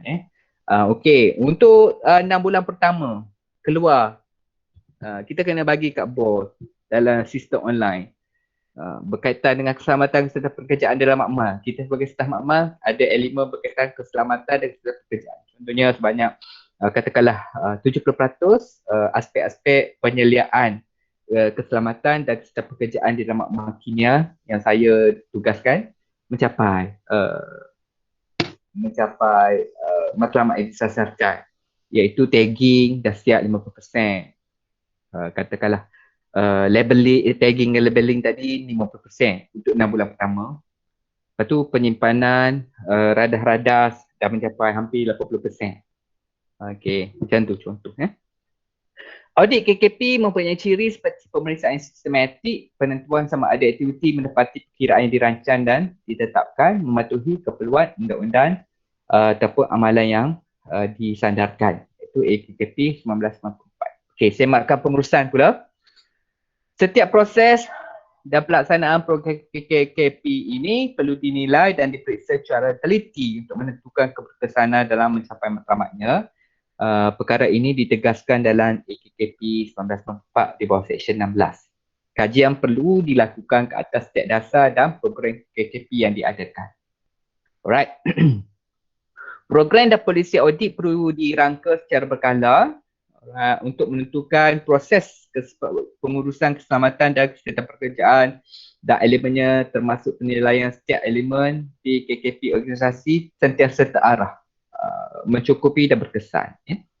Kajian semula secara berkala dan bersepadu perlu dilakukan dalam merancang, melaksana dan menetapkan prestasi pengurusan keselamatan dan kesihatan pekerjaan yang ditetapkan merangkumi keperluan semasa dan masa depan berdasarkan perubahan pada perundangan dan konsep baru dalam organisasi, aktiviti organisasi.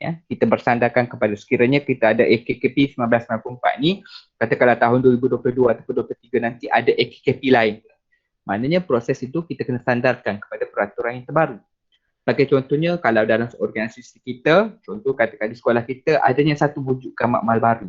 Katakan makmal ataupun bengkel lah, katakan bengkel logam, tempaan logam dan sebagainya. Perlu ada aktiviti, perlu ada prosedur-prosedur keselamatan berkaitan dengan makmal tersebut, bengkel tersebut. Alright?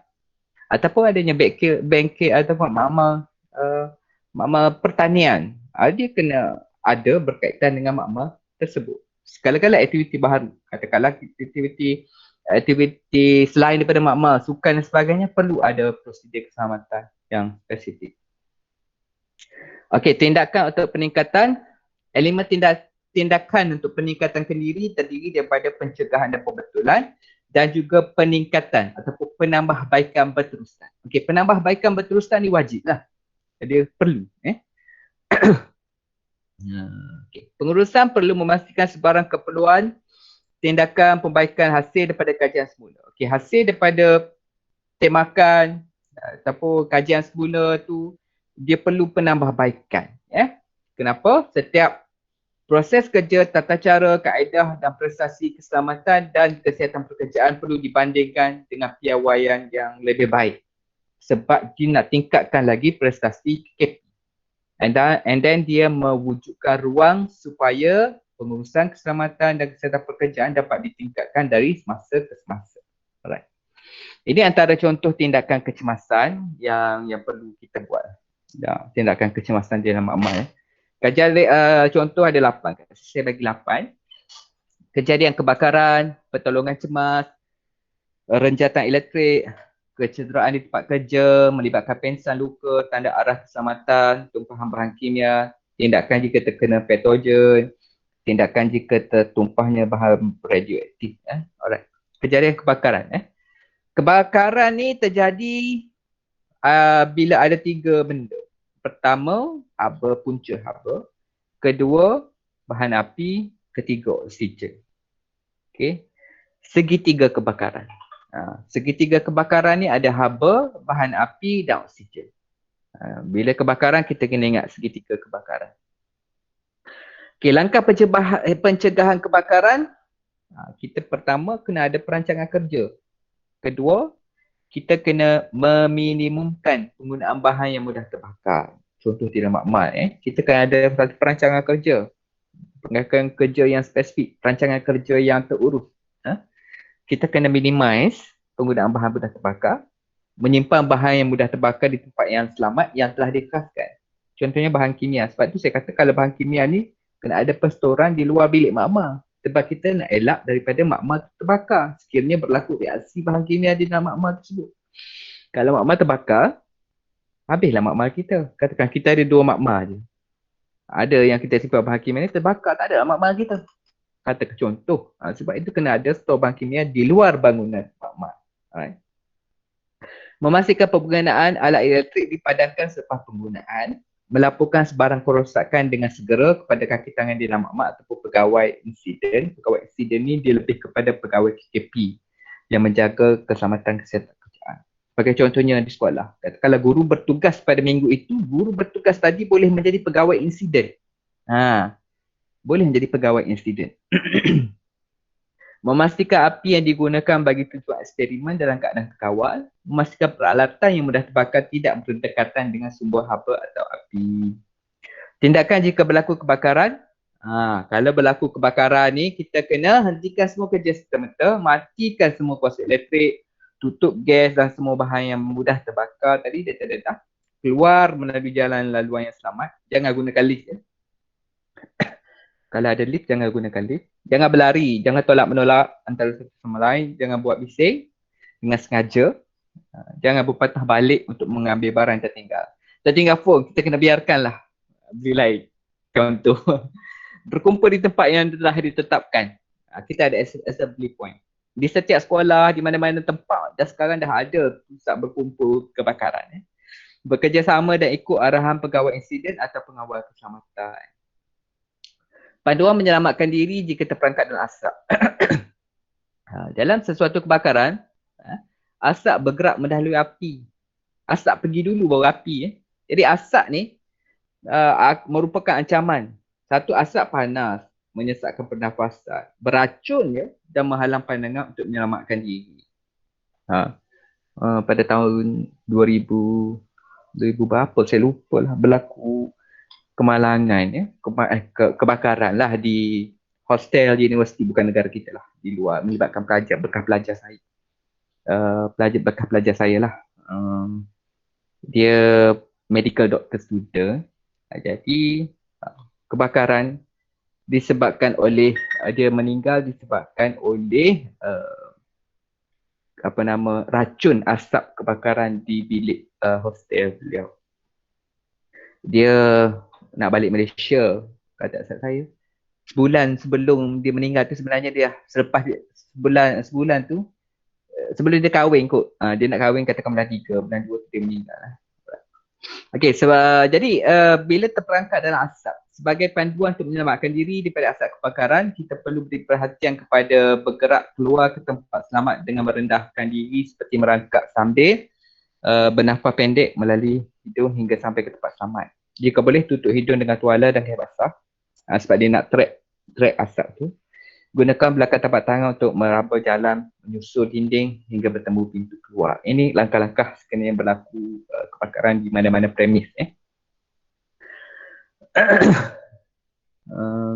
Jika anda terperangkap di dalam bangunan terbakar, anda dalam bertindak seperti tutup semua pintu di antara anda dengan api bagi menghalang api merebak dengan cepat. Sumbat semua celah pintu, lubang angin sebagainya mengurangkan asap dan bahang kebakaran tadi. Pergi ke tingkat untuk minta bantuan dengan melibatkan bendera cerah atau lampu picit. Jangan terjun dari tingkat, tunggu pasukan bomba atau penyelamat sampai. Pertolongan cemas. Ini saya rasa penolongan cemas semua ramai dah tahu berkaitan pertolongan cemas. Okey, rencatan elektrik, apa yang perlu. Pertolongan cemas ni merupakan bantuan pertama atau rawatan awal diberikan sebelum rawatan susulan dilakukan. Yang bertujuan mengurangkan kesakitan, menyelamatkan nyawa dan menghalang kecederaan bertambah teruk. Rencatan elektrik. Okey. Rencatan elektrik ni sangat bahaya. Arus elektrik boleh mengalir menerusi bahan pengalir termasuk air. Jadi kawasan amali hendaklah kering. Jadi dalam makmal kita, kawasan yang untuk menjalankan uji kaji perlulah kering. Kalau kita menjalankan uji kaji melibatkan semua elektrik, sebagai contohnya makmal fizik lah. Tak boleh ada, sebab itulah kalau kita tengok makmal fizik, payah nak jumpa sinki. Sinki pun ada satu je. Kalau makmal kimia ada 10 sinki, makmal fizik mungkin 2 sinki saja. Sekiranya mangsa masih terlekat pada punca elektrik. Ini sebagai contohnya, kalau orang kena rencatan elektrik, mangsa tu masih terlekat pada punca elektrik, menjerit minta tolong lah. Matikan switch punca elektrik, orang lain kena matikan switch punca elektrik. Jangan tarik mangsa menggunakan tangan anda. Jauhkan mangsa dari punca arus elektrik menggunakan bahan penebat seperti kayu atau plastik. Kita guna bahan penebat lah. Lepas kita dah selamatkan dia tadi daripada rencatan tadi, kita dah keluarkan dia daripada situasi tadi, baru kita boleh periksa pernafasan. Masa dia tengah kena renjatan, kita tak keluarkan dia daripada situasi tersebut. Kita tak boleh nak pegang dia sebab dengan kita sekali kena renjatan. Okay. Dan lepas tu kita periksa pernafasan dan nadi sebagai tindakan kecemasan. Okay. Laporkan kepada pegawai insiden untuk tindakan seterusnya. Okey, ini kecederaan di tempat kerja ataupun makmal. Setiap pengguna makmal mempunyai risiko untuk mendapatkan kecederaan masa menjalankan uji kaji, menyediakan bahan-bahan untuk uji kaji. Okey, namun kecederaan di tempat kerja dapat dielakkan jika Pengguna makmal mengikut peraturan yang telah ditetapkan. Okay. Antara kecederaan yang mungkin boleh berlaku, pertama adalah pengsan. Ya. Pengsan ni merupakan satu keadaan tidak sedarkan diri. Yang mana orang pengsan ni dia akan kembali sedar apabila darah mengalir kembali ke kepala mereka. Ya. Tanda-tanda yang hampir pengsan ialah pucat, nadi yang lemah, pening dalam badan, pernafasan yang lemah dan perlahan. Okay. Jadi apa tindakan yang perlu kita buat bagi orang yang pengsan? Tindakan rawatan adalah memberi ruang yang selesa kepada mangsa dengan meminta orang ramai agar tidak mengerumuni mangsa. Sebab apa? Sebab dia memerlukan oksigen yang lebih. Kadar oksigen yang banyak. Jadi tak boleh elakkan kerumun lah. Dia nak ruang. Okay. Baringkan mangsa, longgarkan pakaian pada mangsa pada bahagian leher, dada dan pinggang. Minta rakan untuk menghubungi pegawai insiden atau kaki tangan makmal yang lain. Luka merupakan kecederaan. Okay. Luka merupakan kecederaan yang menyebabkan darah mengalir keluar daripada badan kita yang memungkinkan pencemaran dalaman, kotoran, jangkitan bakteria. Okay. Jika berlaku luka ni, tindakan yang boleh kita lakukan, buang kotoran dalam luka yang terdapat pada luka dengan cermat, pergi ke kawasan yang selesa, tinggikan bahagian yang luka, cuci dan balut dengan kemas. Dapatkan rawatan yang selanjutnya sekiranya kecederaan berada dalam keadaan yang serius, pergi jumpa doktor lah. Untuk first aid tadi, seperti mana kita terangkan tadi, boleh. Sekiranya luka tu memerlukan rawatan yang kena jahit dan sebagainya, kena pergi kepada klinik untuk mendapatkan rawatan susulan. Okey, ini tanda arah keselamatan dalam makmal ataupun pejabat yang lain.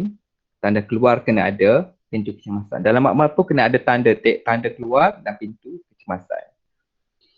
Okay. Tumpahan bahan kimia.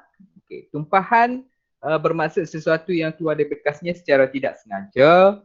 Bahan kimia yang tertumpah mungkin dalam bentuk cecair atau pupuk pejal dan memerlukan tindakan untuk mengawal punca tumpahan tersebut. Sesuatu bahan kimia dikatakan berbahaya jika bahan kimia tersebut mendatangkan kerosakan fizikal, kesihatan manusia, alam sekitar dan harta benda. Mudah terbakar, menghasilkan uap dan habuk yang berbahaya, mengakis dan beracun. Ini adalah sifat fizikal dan kimia bahan kimia. Tindakan sekiranya berlaku tumpahan bahan kimia. Jika terpercik pada bahagian mata, segera ke pembilas mata keselamatan, eye wash. Alirkan air ke dalam mata selama 15 hingga 20 minit. Jika menggunakan kantar sentuh, tanggalkan kantar sentuh dengan segera. Pegang kelopak mata dengan jari yang bolehkan mata terbuka macam ni seperti dalam rajah ni. Okay, gerakkan bola mata supaya air dapat mengalir kepada keseluruhan mata. Biarkan mata terbuka selepas selesai dibilas. Balut mata yang tercedera dengan kain kasar steril. Laporkan kepada pegawai insiden. Dapatkan rawatan dari pegawai perubatan. Alright. Jika tumpahan mengenai bahagian tubuh, alirkan air selama 20 minit pada bahagian yang kimia yang pada bahagian terkena bahan kimia tadi untuk mengelakkan dari kerosakan tisu. Tanggalkan pakaian yang terjerap bahan kimia.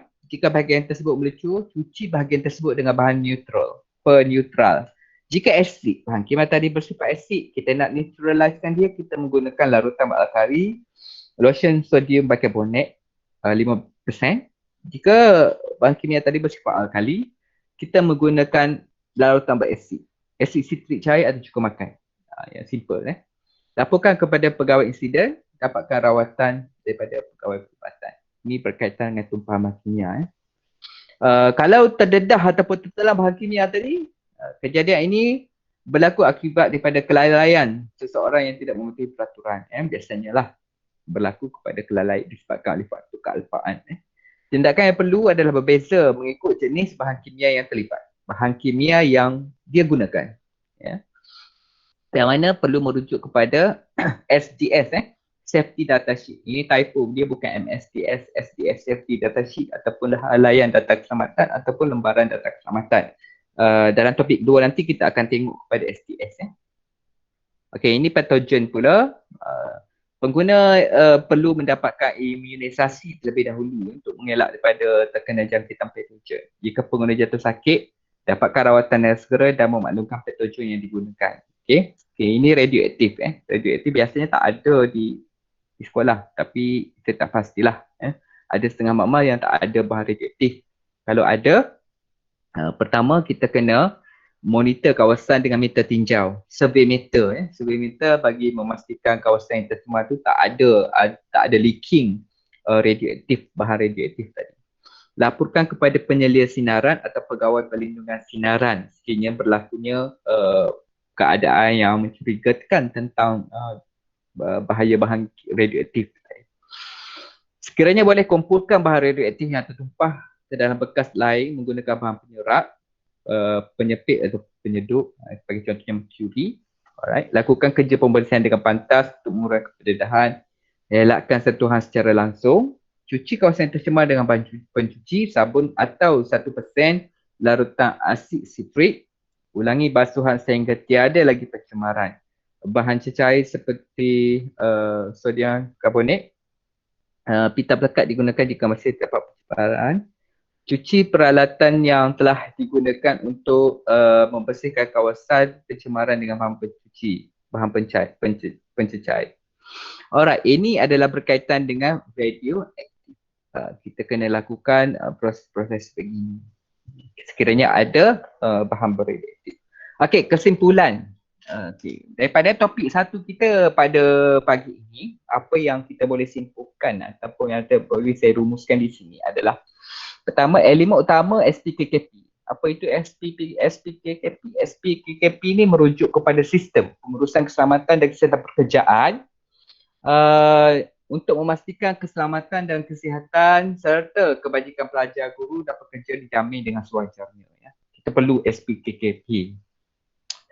Sistem kerja di sekolah adalah selamat daripada risiko yang memudaratkan kesihatan. Ini kepentingan SPKP. Sebab kita mewujudkan satu sistem kerja di sekolah yang selamat daripada risiko yang memudaratkan kesihatan. Pihak pentadbiran sekolah perlu memainkan peranan termasuklah pelajar, guru, pekerja dan pelawat yang datang ke sekolah. Sistem maklumat, arahan, latihan dan penyeliaan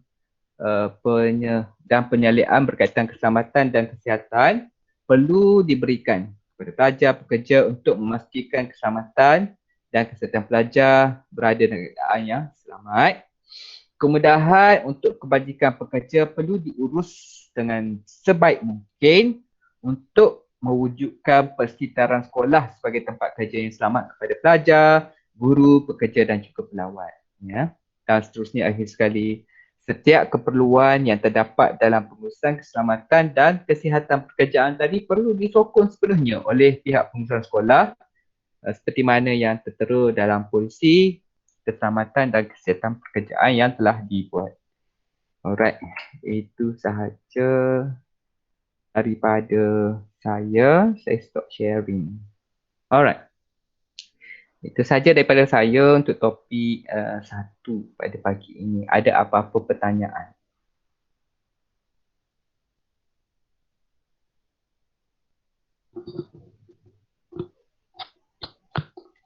Puan Zuraini Hassan nak tanya apa-apa?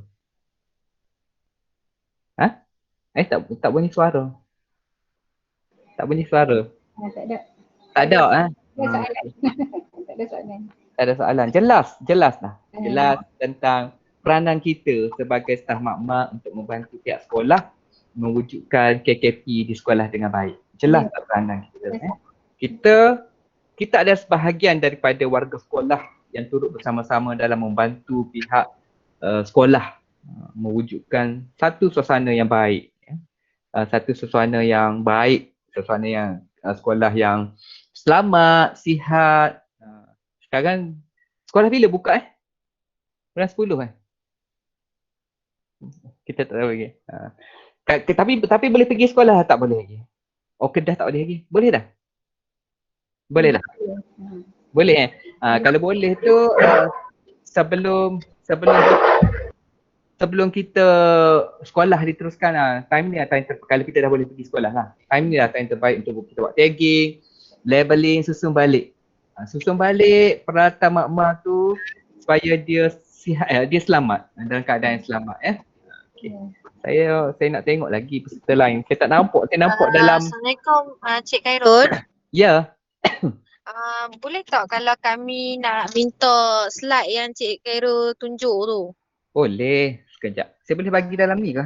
Tak. Saya Terima kasih. sama. Saya tak boleh bagi dalam chatting box. Tak apa. Encik Khairul, Ya. kalau untuk slide selalunya kami akan upload dalam website JPN. Okey. Boleh pass dekat urus setia lah. Nanti kami upload dekat website. Boleh semua?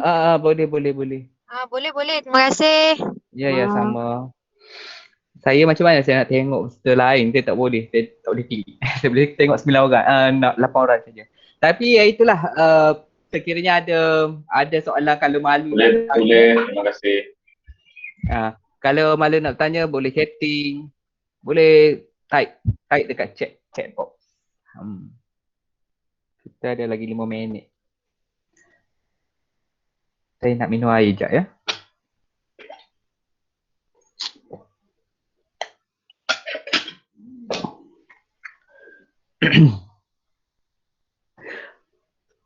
Alright. Encik Syahir okey? Ada soalan Encik Syahir? Tak ada kot. Lain tak clear kan? Lain jelas. Saya masa saya bagi ceramah tadi, saya bagi clear tak? Saya risau. Takut lain tak clear. Clear. Sebab bila saya buka PowerPoint tadi kan, saya tak boleh nampak skrin orang peserta tau. Saya duk macam saya bersembang dengan slide saya tu. Dia nampak macam tu sebab saya tak buat satu dalam Google Meet ni, saya tak buat satu skrin yang kita boleh tengok peserta. Sebab biasanya saya pakai Zoom dan juga Webex. Macam universiti yang kami pakai Zoom dan Webex lah. Tapi okey je, tak ada masalah. Jelas terima kasih. Jelas. Okey. Alhamdulillah jelas. Alright, Puan Rosida. Okey. Okey, alhamdulillah.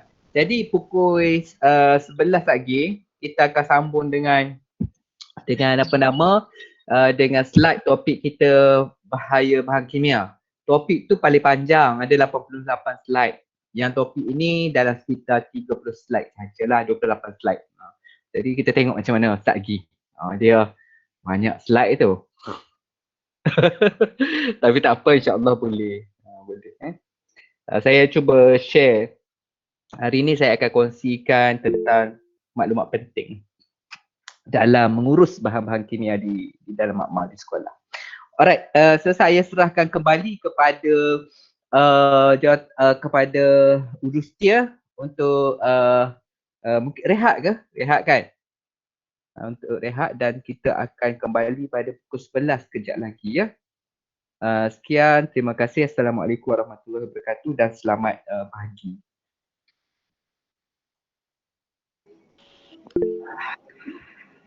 Shanti.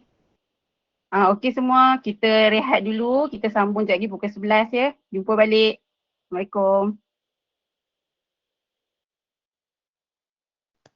Salam.